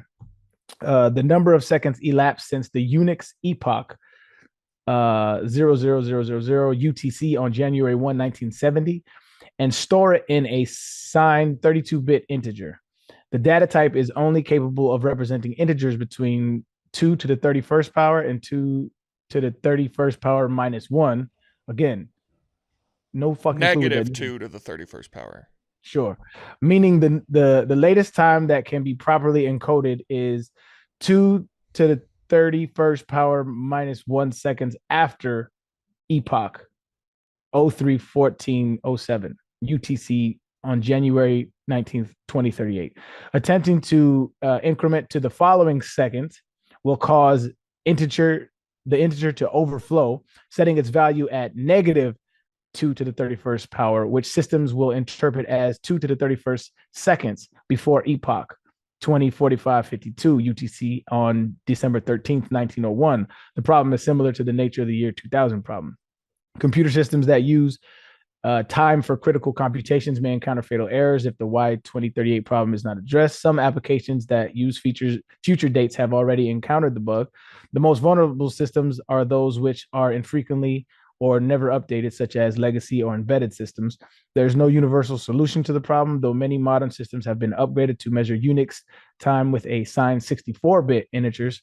which will not overflow for the 292 billion years, approximately 21 times the estimated age of the universe. So, I mean, I guess I kind of get it now. I guess they have like a certain, computers speak a different language. There's a certain language that's encoded in the timekeeping of it.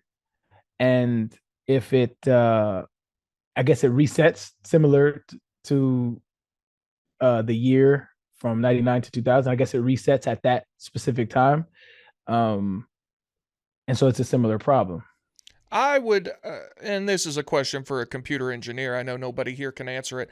Right. Why don't we just make the computers be able to know what time it is? Seems like they can do all sorts of crazy shit, and every 25 years we're just going to have like, oh, hey, the whole thing may shut down because it's going to think it's 1901 again. I can have Chick-fil-A delivered to this office right now from a computer that fits in my pocket, and we don't know what year it is? I would like someone to explain it to me. That's all. I think so. From just reading it again, I am not a computer scientist, and I'm sure we have somebody who is in that field that listens, and they're listening to us like motherfucker. But from my understanding, from my very minimal understanding, I think it's a memory issue at the beginning of when you first start a program. So, like if you start a program with a limit, it's not like a limitless thing, I guess is what I'm understanding. And so you have to like encode it in a way that will foretell the future, but while you're encoding it, maybe they don't.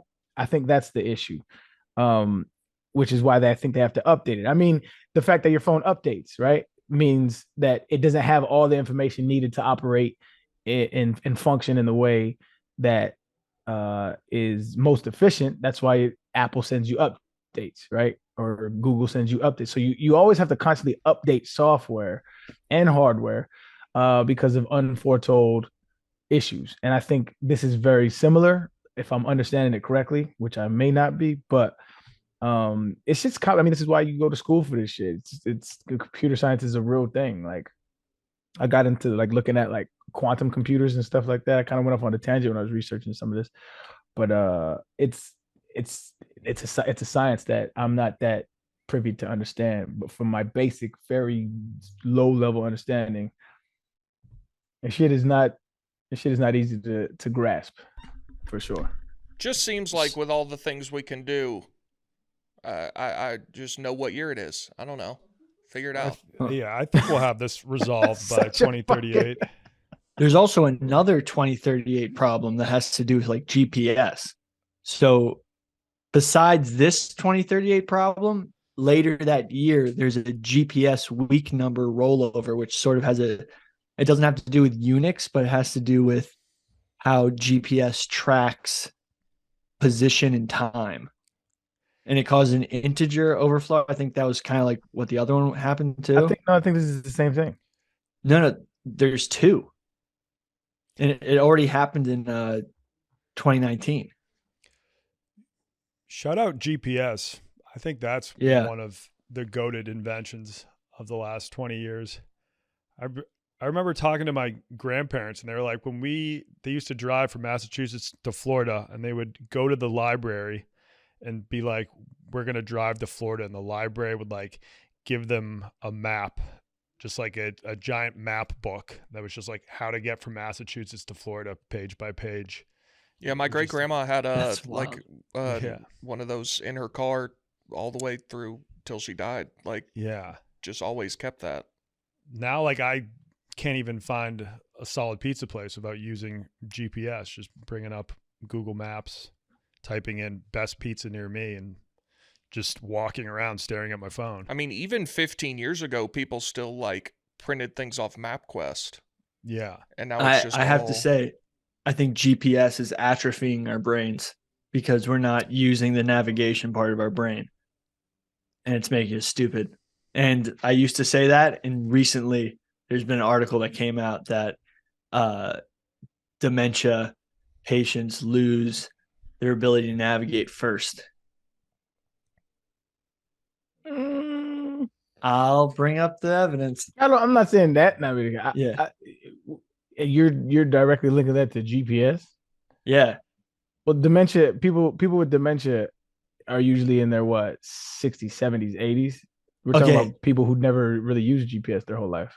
Scientific American, how GPS weakens memory and what we can do about it. So it does like use, if imagine our brain was a muscle, GPS is just like a cheat code and we're getting weak. So I try to like navigate. I don't buy that though. I'll Because send you the article. yeah, send me the article. But If we don't use it, we lose it. but to say that we're losing navigational skills, we're gaining so many other skills. Like technology has given us the opportunity to learn so much more at a higher rate that I would argue that today's society is a lot more intelligent than a 1950s society. And when I say intelligent, I mean knowledgeable about the world that they live in. Not just, and I mean relatively, because obviously we have advanced, right? But I mean, like, you could ask a 7-year-old, about, or I mean, just today, like the other day, my kid's talking about the taxonomy of animals at what is he, 9? Like I was not learning that at 9 years old. But I think the amount of information that we're able to learn, I think is more. I think I'm talking about from a singular level. Of course, like we're definitely getting more intelligent because we have a larger body of knowledge, and like kids are being exposed more to different topics that weren't so in previous generations. But I think on an individual level, like not using your own navigational skills impacts you singularly. So like if you're not using those skills, you're going to lose those skills and it's going to erode, your total capacity. But isn't that what evolution is all about though? Like it's literally how organisms evolve. Like as their environment changes, their use for their yeah, sometimes extremities or whatever, their behavioral issues change because the environment doesn't lead it to need to exercise those things. So if you look, so kind of in the same way that people who don't use their bodies lose muscle mass and physical capabilities, and why like you should exercise into your old age because you'll maintain muscle mass and bone density and be more able-bodied. They're saying that using your navigational skills is sort of the same for your brain. It's like keeping your brain sharp. Whereas like, I don't know about you guys, but I used to be insane at math. But ever since I've left college, I haven't been using certain types of math.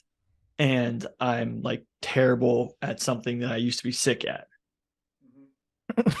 So, well, not terrible, but just like I'm so sick at math. I was sick at math. I got some.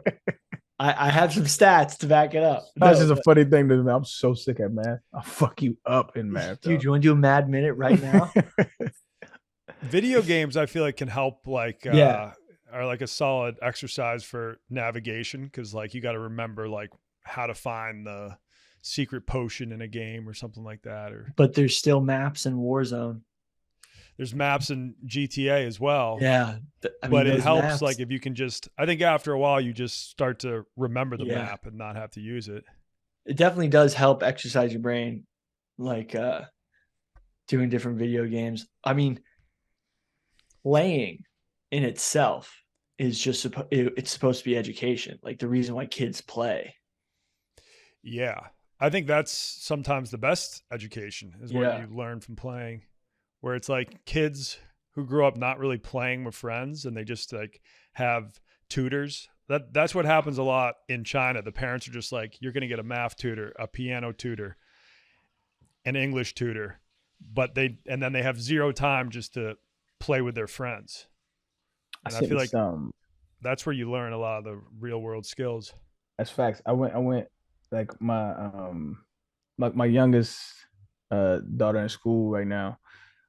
So she kindergarten is her first time really being around kids, and so she's like acclimating to that, and so she's starting to learn a lot of things that are really good, but a lot of things that are really bad too. So like she's starting to learn like lying because she's starting to realize that because like that's the number one rule in my house is do not lie. Like if you catch my kid on the street, like what's your dad's number one rule? They'll be like no lying. Like because I just feel like it's like a super important attribute to have.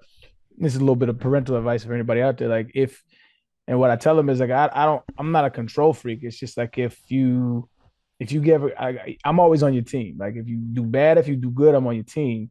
But there's no way I can help you with the problem if you don't let me know what the problem is. You know what I mean? And so I always let them know that this is a safe space that they can be honest here. But so what she's learning is like she can lie. And she's learning like a lot of like kind of like deceitful tricks that these little kids be doing. I mean that's just part of it, you know, like it's not my first rodeo with that. The other thing that the rest of my kids are really fair skinned because their moms is like white, but my daughter is my youngest daughter she's dark. And so she dealt with racism for the first time. And the only reason I saw this Joe Rogan tweet where they were like, I think he said something like he called it woke to teach kids about racism and anti-racism. And he was like, man, it's just woke teaching my daughters that they're not even worried about that. And I was like, your daughters aren't, right? But like my daughter came home crying, and she's what, 6 years old, 5 years old, about to be 6. She came home crying because she said one of her friends told her she can't play with them because her skin wasn't light enough. And so it's like, as a 5-year-old to hear that, you know, as a father, you know, I've dealt with shit like that my whole life. So, but her, she's crushed. Is the first time she dealt with racism because everybody in her family, you know, we were obviously not that. And so it's just like just kind of wrap it up and talk to y'all's point is like that educational process that happens with kids and playing is like it's a real thing, but it happens in both ways. It's very good what they learn, but it's also like very bad. There's a lot of like intermingling that has to happen culturally. And I would say that kid who was being racist clearly just learned it from her parents. Sure. Yeah. Like, and I'm not even mad at the kid. I'm like, that's absolutely learned behavior. Absolutely. Yeah. It's very, I don't think I've ever met a racist person who didn't have racist parents. That would be odd, right? Yeah. It's first generation. A first generation racist. I chose this life. Yeah. Imagine if they rebel against their parents. Like their parents are like super open, progressive, and they're just like, fuck it. I'm going skinhead to be rebellious. There was that. Sure, it has happened, maybe. It has to have. There's a skit, I think, who was it? It was either Steven Crowder or Candace Owens. It was one of them. I forget which one it was. It was a while back, but they did this instead of they did this coming out video. I was like, Mom, Dad, I'm conservative. That was funny. I laughed at it. It was funny. Give credit where it's due. But yeah, man. One thing about Y2K that they think that all of the prep they did for it helped when September 11th happened. Because like even right after the attacks, the infrastructure in New York, like the subways, phone service, financial transactions, they were able to continue operation. And they think that's because of all the redundant networks established in preparation for Y2K. Wait, say that again? Whoa. So they think like all the prep they did for Y2K actually helped all of the systems in New York keep functioning after the terrorist attacks on September 11th. Yeah, that makes sense. Yeah. Mm-hmm. Yeah, and that was right after it too, huh? Yeah. Wow, I forgot about that. Did you guys read about the airline CEOs and politicians that purposely took planes that would be in the air during midnight? I saw one in Clinton's administration. I didn't see the airline CEOs. I think the Delta CEO, just like to show confidence in his company and their preparation, did it as well. That's pretty dope. Yeah. I mean, they had so much time to prep. I think that was something like the 2038 problem. Like if we don't, like I read about how people have already implemented updates to prevent it from happening in certain sectors, but you know it's coming. So might as well Like, I get think going. yeah, I think they have started it already, if I'm not mistaken. I think I read that Time article you're talking about. At the end of the Yeah. article was a pretty dope line. He was like, he's like, if it wasn't for all the preparation that all the people were doing and the know that we were gonna correct the problem, he said I would have never got on the flight, which was I thought it was a dope way to end the article. It was a really fire way to end the article. Yeah. Yeah, man. Y2K was a wild time to live in. Young Bucks don't really remember it, kind of cast it off, but shout out to all the people who worked tirelessly to try to correct all of those systems and make our lives easier, man. I don't think we ever give them enough credit. So shout out to y'all, the unsung heroes. Anybody else got anything on Y2K? We got to get the gang back together here in 15 years, find all those guys, and that'd be a good movie. All the guys who prevented Y2K getting the gang back together for 2038. Right. Ocean's 38. And they're all like washed up now. Yeah, and they're all old guys. retired. One last ride. Yeah, one last ride. One 2038. last ride. That would be funny. We've had a couple events like that in our lives. We had Y2K, and then we had 2012, which I think it was like December 12th. Yeah, December 12th, 2012. That was going to be a big one. I threw a huge party that night in hopes of something.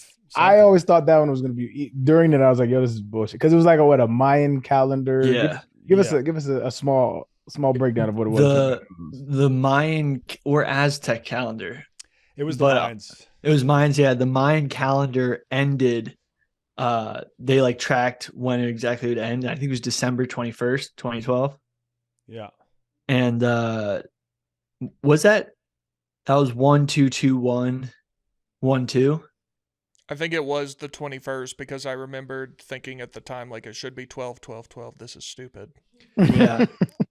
But that one was, there was another reason though they thought that was in conjunction with the calendar ending that they thought it was gonna end. Like I think it was actually tech related as well. I may be wrong. Or it was, I was on a Noah's Ark boat party that day. So yo, hold on. That was what is sick. It? Was the boat called Noah's Ark? No, we just made the party Noah's Ark themed. That's fire, dog. Because we were like, it could be the end of the world if you come to our boat party. Everyone's gonna be fine. I got a party with you, dog. We've had a couple drinks, but I got a party. That shit is funny as hell, dog. Yes. I was out in China, actually. You That's could hilarious. rent a boat and throw a party on it. What was the sentiment in China around the 2012 thing? Were they like casting it off, or was it a thing? I don't think it was too big of a thing. Yeah, I don't remember them really doing anything for it out in China. Right. you know what's so funny? The Mayans basically did the same shit as the computer scientists in the 50s. They're like, oh yeah, let's just make the calendar, but when it runs out, like it's not our problem. Yeah. And they just like needed to update their calendar. It's a wild thing, man. I was 13 and the middle school. Truth or Dare went hard that day. In 2012? Everyone thought the world was going to end. So like Truth or Dare got really crazy. Yeah. Fourth year in the league. Did you touch your first boob? No, we're just going to leave it at that. At 13. Billy touched his first boob in 2012. We thought the world was going to end. I was 13. No, that didn't happen. You had cool though. You had your pee-pee touch for the first time? No, No, that was with Poison Ivy and a friend's dad. Yeah. Oh yeah. I remember the day before Christmas break that year. I guess it would have been my sophomore year of high school. The day before, the teachers aren't doing any work or anything. They just put on a movie, and we were watching 2012. And I was like, the world's not ending, but how fucked up would it be if in a few days the apocalypse is going to happen and this teacher just put on a movie of it to children like a couple days before? Oh, because that movie 2012 came out before? Yeah. Oh, 09. Okay. Yeah. To build hype. You know Good what's really movie. funny? Not a bad movie. It was cool. Yeah. Chris, I love that. Yeah. Heidi Montag and Spencer Pratt spent most of their $10 million of total earnings because they thought the world would end. I'm not surprised. They blew $10 million. Who? Heidi, I remember these guys were like reality stars way back in the day. Heidi Montag and Spencer Pratt. I think it's Montag or something. From the hills, like Laguna Yeah. Beach in the hills. This is completely unrelated, but it kind of relates back to the GPS. Maybe we could do an episode down the line. It's just like how ships used to navigate before GPS and like Mhm. The they used to, stars, wasn't it? Yeah, just use the stars. But I guess with the stars, they could only tell their latitude. And it wasn't until like the late 1800s that we invented a sextant or something like that. Then you could tell your longitude as well. Or maybe you could tell your longitude with the stars, but you didn't know your latitude. I don't know. It was wild how like humans managed to just explore the entire planet without using GPS and also like mapping the world. Like now it's like we have satellites up in space. You want to see the exact shape of every country on Earth, you can. But before you were just I don't really know how making maps used to work. That's why you see some back in the day and they're just Was it like horribly inaccurate. stenography or what is it called? Cartography. Cartography. There you go. How did they map the world? I'm about to Google that. They literally used to just sail around the coast and just like draw what they thought was there. There's this girl on TikTok who studies map or is a cartographer, and she'll find different globes in like thrift stores or old schools or whatever, and she will pinpoint exactly when they could have been made, because she'll be like, okay, New Guinea wasn't independent at this time, so it had to be made before this time, and like she'll go to certain parts of the world and basically like find out it could have only been made, this globe could have only been made between 1954 and 1957 because these XYZ things were like this Soviet Union. Yeah, like stuff like that. So she like pinpoints like their like distribution. Who is this girl? Because that sounds like the type Isn't of that cool? TikTok content I would enjoy. But my I'll For You find page it. right now is just horrendous, which is why I don't really use TikTok. But she Dude. literally just is like, okay, let's see if, I'm trying to think of like something that was like independent, like whatever. Like, let's see if this country was independent at this time. Okay, it wasn't. So we know it was before this. And it's very interesting, like how people know all of that. And like that's someone's job. That's a very interesting thing to like study. The Balkans go hard for that sort of thing because that was always changing. That was like the telltale. Yeah. I think everybody should open their TikTok. Open your TikTok. I And curate. I want and to see I what want to the- have actually, more my- map See what content. the first video comes up on your Oh. feed. No, my Have it. TikTok is terrible lately. See, my first is just a cat with no mouth. It's like I don't Mine know. is I mean, it looks mine weird, is but this I don't video. give a shit about this. I've got Kanye talking Or it's about a cat with weird eyes. That's like, damn, this cat does look really fucked up, but it's not that cool. I do have to finish that sentence because you could draw some wrong conclusions. I have Kanye talking about how he made Stronger. Okay. that's fire. Great song. Yeah, and Let's is it showing like how he It's made just- the beat, or he's just? Yeah, I think he's so. It's talking just about- him talking about like going through making the song, I guess. See, why look don't I get shit like that? Second one is my favorite guy on TikTok of all time, World yeah. of T-shirts. The GOAT. Uh, The GOAT. It's 1700 somewhere. Aye, Captain. Yep. Look at this Aaron right has here. no clue what we're talking about. Nah, I don't know what you're talking about, but this is mine. Look, it's just funny as hell. It's this little girl about to touch a bear. Look at this shit. No. Yeah, take that dog. Yeah. Take that dog. No, he's take that dog. Oh, I love that video. She trying to touch a bear, and people are like, no, they can't pet that dog. I ain't never on TikTok though. Like that's the first time I opened it in maybe 3 weeks. Mine's Dylan Dennis talking shit. About Logan That Paul. checks out. I mean, I just wrote a blog about him, so I'm probably in the Yeah. system. Yeah, that's actually sketchy as shit. I sent that video last night to my mom on IG, and it pops up. This is the first video for me on TikTok. Like, yo, fuck these phones, man. Yeah. I That's had a crazy. moment. I had a moment like last year where I saw this plant. I was walking around with my wife and I was like, yo, that plant looks crazy. I wonder what type it is. And we didn't know. And then I opened up my phone and the first thing I saw was an ad. It was a plant identifier app that they were asking me to download. So it clearly listens to you. No, no question. No question about it. All right, man. Well, I think that wraps up the Y2K talk, man. We got any voicemails, Maddie? Before we get into voicemails, I want to talk to you about one of my favorite products we advertise on Macrodosing, C4. I actually have it right behind me because I drink it literally every morning to wake up and work out. It is C4 Ultimate Energy for the big game, the all-nighter. In the days that act like nights, we work hard, play harder, and do it all bigger and better than the rest.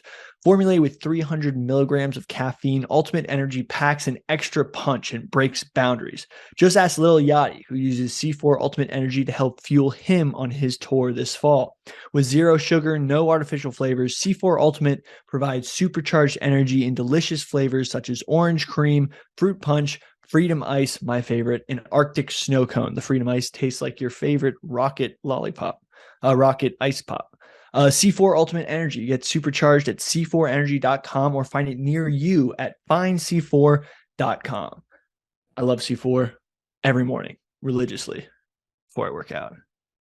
And then sometimes I double scoop after my run. If I'm like about to do a big workout, I'll take another scoop and it'll fuel me through my second workout. Dude, my blood is 0.2 BC4 content. Okay, want voicemails? Yeah. Hey guys, this is Taylor from Utah. Love the show. You guys are awesome. My question is this. If you had to build an entire presidential administration only from football coaches, college or NFL, who would you put in what position? Some thoughts I had were definitely Mike Leach as your press secretary. Just imagine there being some massive scandal. You get Mike Leach up there, RIP by the way. Get Mike Leach up there talking about nonsense going on and on, just confusing everybody. My president would be Mike Tomlin. Things that he says all the time on the surface, they sound eloquent, and you're like, yeah, that was special what he said, but when you actually think about it, it's just mostly nonsense. The standard is the standard. Yeah, that's my question. Love to hear what you guys think. Stay gorgeous, stay handsome, you guys, and keep pumping out the shows. Definitely. That's a funny question. That's immediately popped in my head was Mike Tomlin as president. He just has that calm, eloquent delivery that I like. You know what I'm saying? In a leadership role. So I think my vice president would probably be. I need a wild card. So like it'll take out the Sean McVay. No, he's not that He's wild young. card. I need somebody who's like boisterous and talking. Rex Ryan as my VP, so that it disincentivizes any kind of assassination attempt on Mike Tomlin. Yep. Mike Tomlin's definitely electable, whereas like a guy like Bill Belichick, he probably be very good at the job, but just totally unelectable. I And think he you would put never him in talk to like the media. He'd be like a defense. He'd be the Secretary of Defense. Yeah, I like him I as my was thinking Secretary of that. Defense, something like that. Yeah. Who's the Transportation Secretary?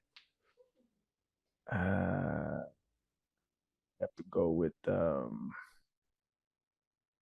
somebody who's not good at their job.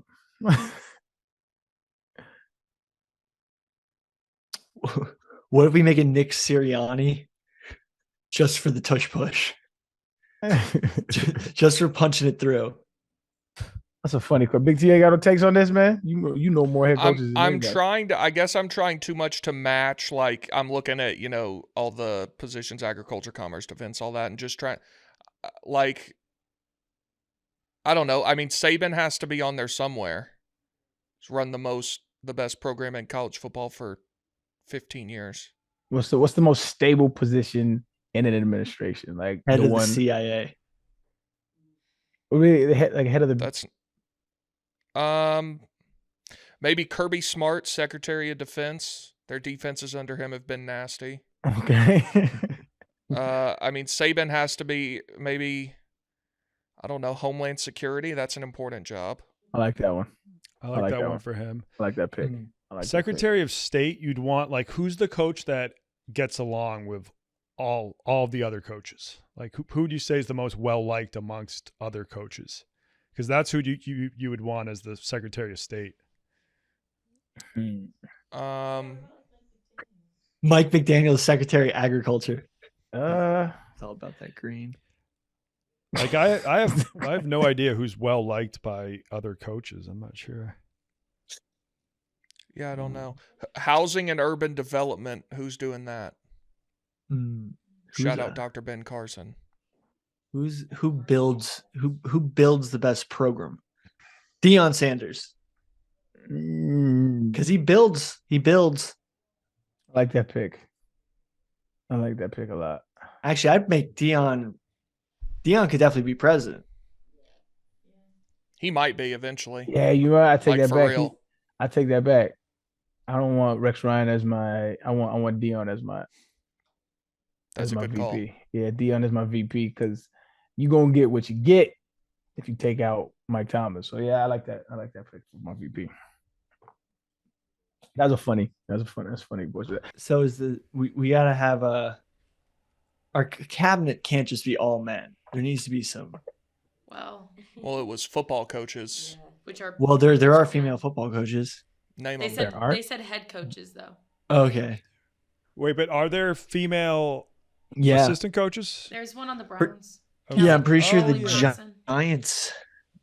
Condoleezza Rice almost. The Giants have a backup offensive line coach. What was with that whole Condoleezza Rice thing? Was that just like a troll? What was that? Because I remember her name being brought up for the head coach of the Browns at one. But what was that? She's a big Browns fan for some reason, but I think it was more like a press thing. I don't think they. I were don't know if actually- if it came from an agent, if maybe Yeah. she has the same agent as somebody that told, because I think it was Schefter that put that out. Like, I don't Yeah, know. But I don't think. I think one. I Wasn't don't it to think it's test ever a real. leak? Wasn't it to figure out who was the leak? They like told one person it was Condoleezza Rice, I don't know. and then But they I- leaked it, and it was like, yeah, they're definitely the leak. I've also seen things in like obviously being a Browns fan that like she would have been brought in not for like a head coaching role but like a consulting type thing, like advisory, which whatever. Either way. She's on the playoff committee, right, for college football? What? Is Condoleezza Am I Rice on wrong the about that? committee? I have no idea. she even was football like this. at one point. She's not anymore, but she was. Yeah. Yeah. There are 3 NFL female coaches: Catherine Smith with the Bills, Katie Sowers with the 49ers, and Natalie Randolph. That may with- be a misogynist take for me, but it's extremely logical because it's consistent with how I always feel. I always hated playing for coaches that ain't never really played. What the fuck do you know? You don't really know what you're talking about. So I don't even think it has anything to do with like being a female. Played in the Exactly. NFL or ever? I think once you reach the NFL and you're in the NFL, like I know how to take direction. Like, for example, I had running back coaches who never played running back in the NFL, but they weren't like, you should have done this, you should have cut here. They were more, I always had coaches who were like, yeah, maybe, you know, like, what were you thinking right here? You know, so they were less, and that, granted, that was an all-pro player, but cats who was like, you need to cut it, like that shit used to kill me. I'm like, you would have not cut there. Cut that shit out. Like, they don't understand how fast it is when there's bullets flying. Like, so my best coach ever was in college. His name was Jay Graham, who used to play. He was my favorite coach I've ever had. And he was just like, nah, I get why you did that. Like, I get it. Nah, I get it. I'll handle, like, I get it. So people that didn't play, they do a lot by what you're supposed to do. You know, like, and that supposed to do shit be killing me because you was never on the field. But do they have to play in the NFL or just football at any level? I think that, I mean, there's a big difference between college football and NFL. There's a big Hmm. difference between high school and college. So it depends on who the coach is, what they're trying to say. But like female coaches in the NFL, I feel like it's more of like a look. They're trying to like diversify. But like, I doubt you'll ever see a female head coach. Like, But then, like, think about, so I over there. played football in high school and in China, and then PFT never played football, high school or college or No, abroad. he played in high school.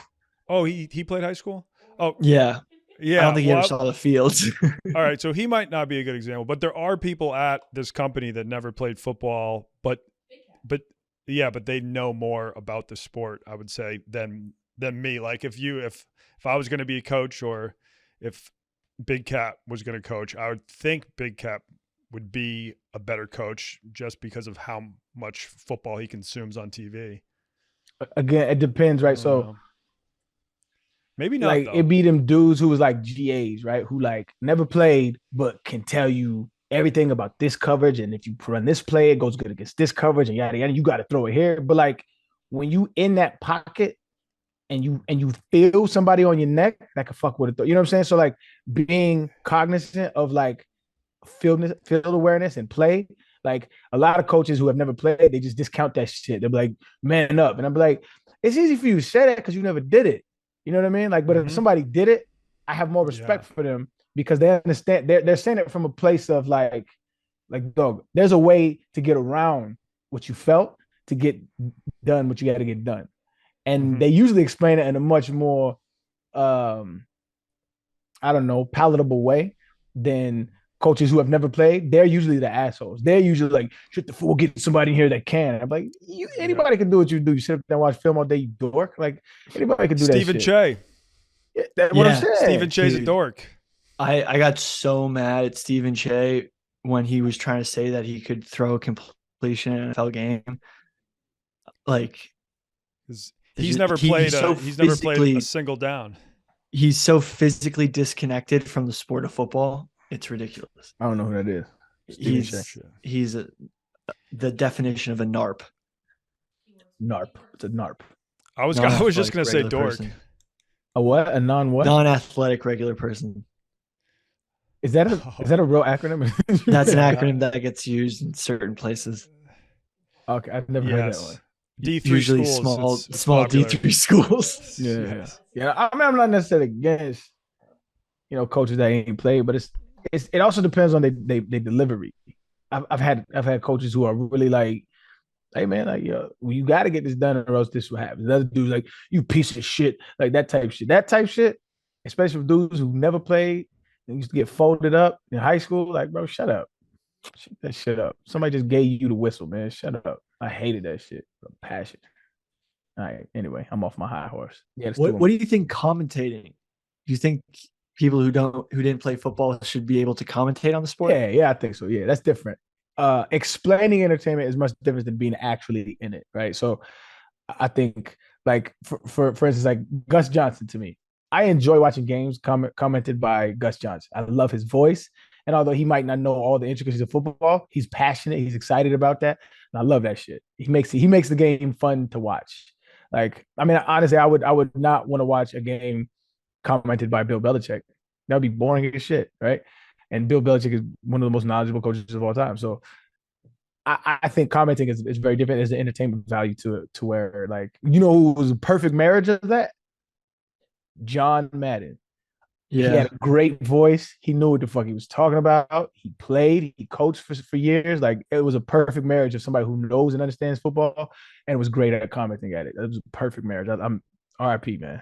I don't think Belichick would be as bad as people think at commentating, because I once heard him give an answer about punting and kicking where it was like a small question that a reporter asked, and he went on a 15-minute explanation about the history of punting in the game and like how you do need specialists and you can't just have a backup linebacker be the long snapper and the evolution. And it was fascinating. And I know that probably wouldn't do well in a commentating setting, but I do think he does, like, on intricacies and his love of the game, he does have so much to give that, like, I think he could be better than you think. I don't know, man. He's smart. went he to coached Wesleyan. us for the Pro Bowl one year, and his personality changed a lot. He wasn't as dry and drab. He was a little more playful and stuff like that. But when you're in the booth, although he did at halftime, went right back to his Belichick because we was chilling. Everybody was so nobody wanted to play the game. Everybody was hungover, and I think I told the story on this podcast. But at halftime, we was down like 35-7 or some shit. Like we was getting whooped, and it was the AFC versus the NFC, and I was starting. It was me, Jamal Charles, and Chris Johnson. Jamal Charles always ran hard, and me and Chris Johnson was like just chilling. And so Jamal Charles was grinding it out that whole first half. And at halftime, he was like, I'm all for coming home and have a good time. I'm not here to beat the NFC's bitch. Turns to Jamal Charles, you're starting the second half. I remember looking at CJ like, cool. I don't give a shit. But he was a lot more like relaxed than from what he looks on regular games.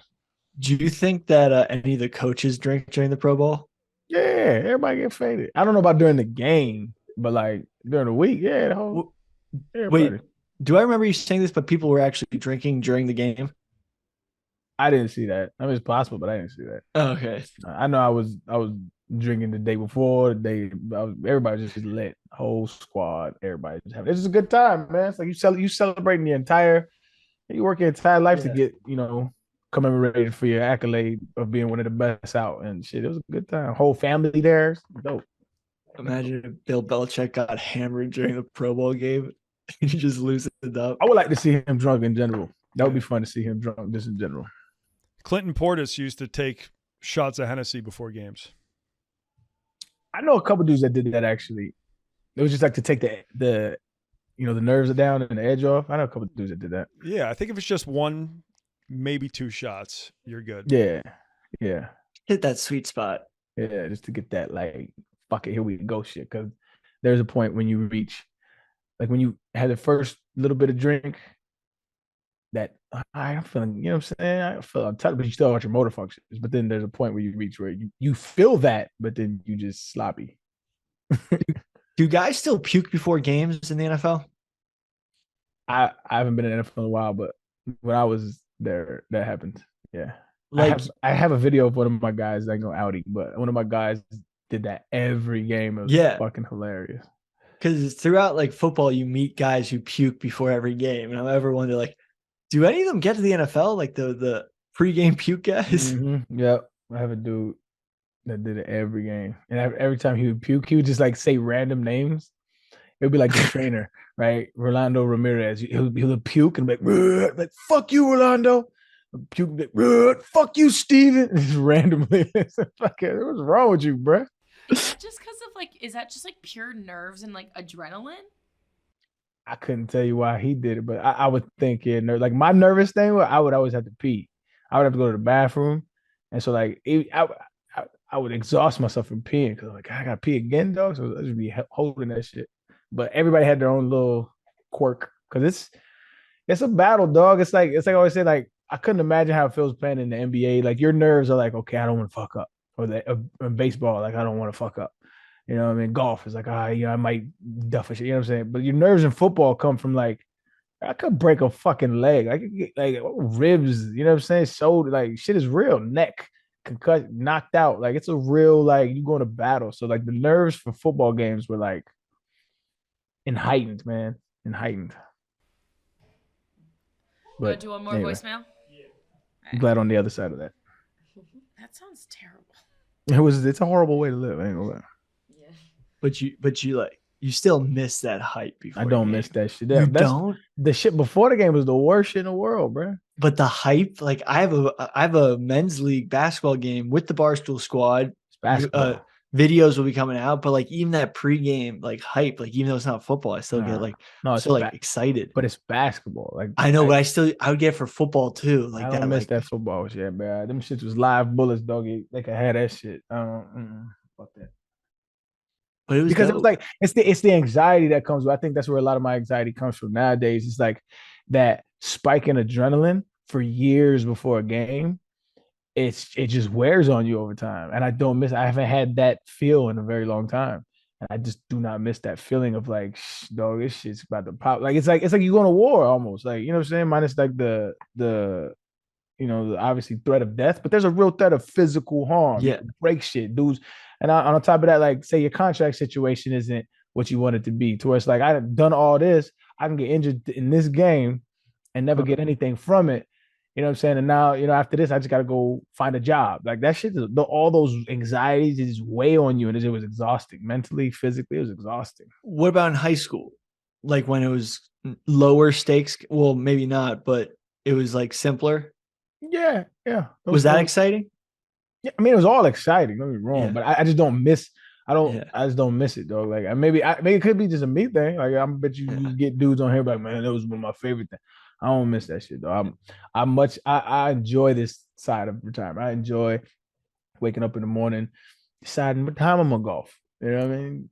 Being to play with my kids and still have all my faculties. That's just I enjoy that, man. I enjoy that much more than worrying about 300-pound niggas chasing me and maybe falling on me, bro.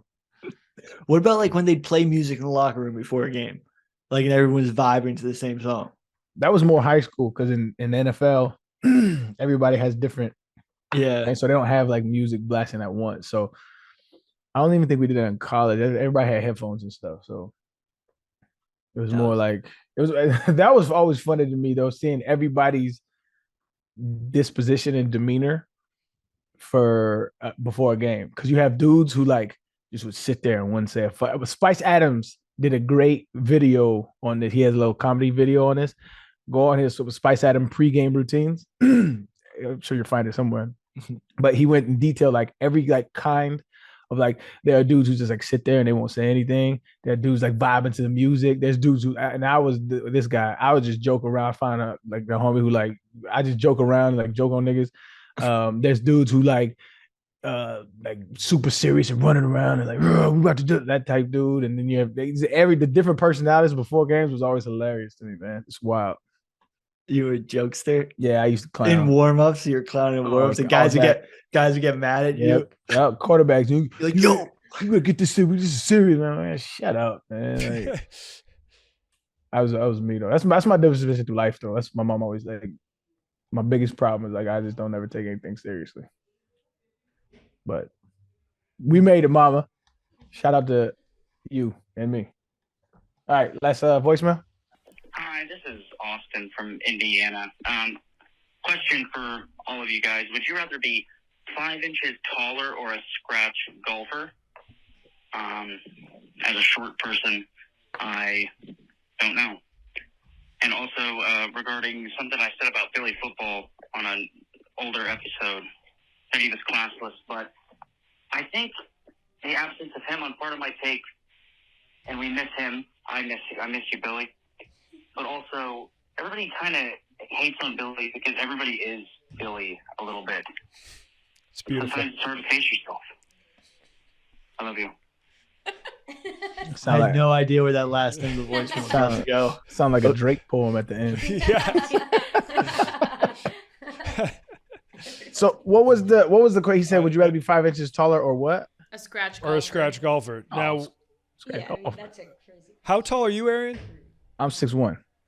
Okay, so yeah, none of us are short, so I think that's a tough question to I ask. think I also got this voicemail before PFT. maybe Yes, PFT would have been on the show. No, but Yeah. I think I can speak for all short people. If you're around 5'5", no, I'm not short, but I'm saying I think every short person who's around 5'5", 5'6", they are all going to take the 5 inches. But that's men, I think. Yes, yeah. Mm. Obviously, Mackenzie golfs. for men.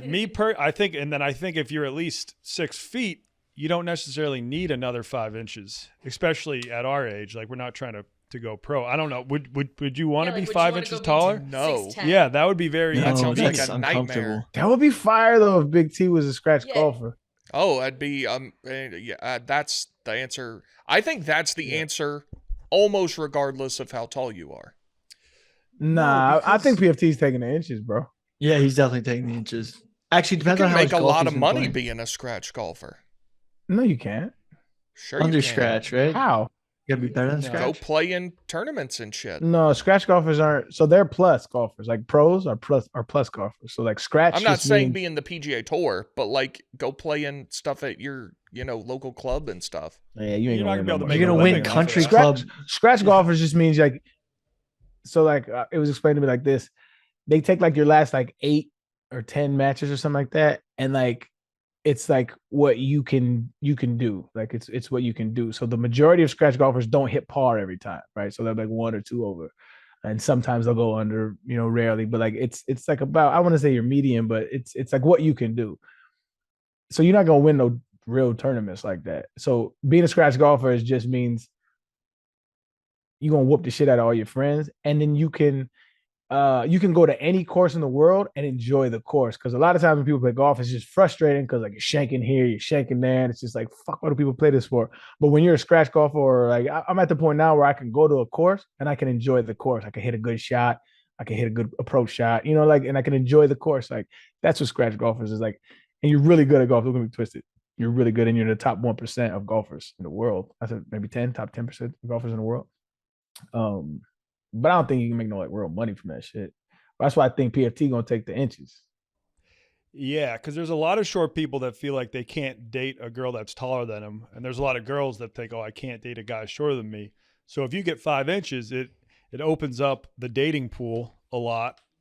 Whereas just being good at golf, I don't know. It might shrink the dating pool. Be sick though. No.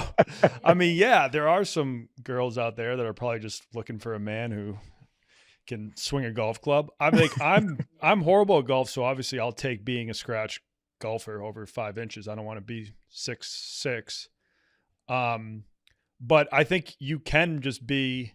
You don't have to be good at golf to have a very vibrant life and like a great life. You just avoid hanging out with only people that are really good at golf. True. Like I It's think a cool thing to be good at, though. Yes. Like if Portnoy asked me to play a round of golf with him, I would probably find a way to get out of it because it's not going to help my job at all if I go out and just embarrass myself on the golf course. He kind of sucked too, though. So yeah. There's parts of my apartment that I can hit my head that are too low, so I'm too tall for my apartment. I'd absolutely take the golfing one because I would then golf and have a new activity I'd do without just being terrible. I feel like that's just low. I think majority of doorways can fit you. Bro, look at this. I think in New York they got some small places. Look at this. Go tune into the YouTube. Okay, so Billy's getting up from his desk, and okay, that's just that's like an alcove. It's like a small room. That one didn't prove my point. I just you definitely had to do a calf raise in order. It's also kind of slight. There's another angle, like if you go closer to the door, the floor is on a slant. So Ireland I've hit my head on had that really short ceilings. I hit my head a few times in Ireland. It's fucking. I think the Irish are like short in general. I would like to see that poll. Like if that poll like went a little viral. You know what I'm saying? Like, what would you rather have, 5 inches or be scratch at golf? I feel like that'd be an interesting poll to see the data from. Well, here's the thing too. You can, if you practice golf, you can slowly get better, but there's no way that you can just slowly grow 5 inches. That's true. So even if you're a scratch HGH. golfer, to Big T's point, you can improve from there. So if you're starting from you're a scratch golfer, you can definitely, make a run at a PGA Tour for sure. Interesting point. Scratch right, means par, right? You know what?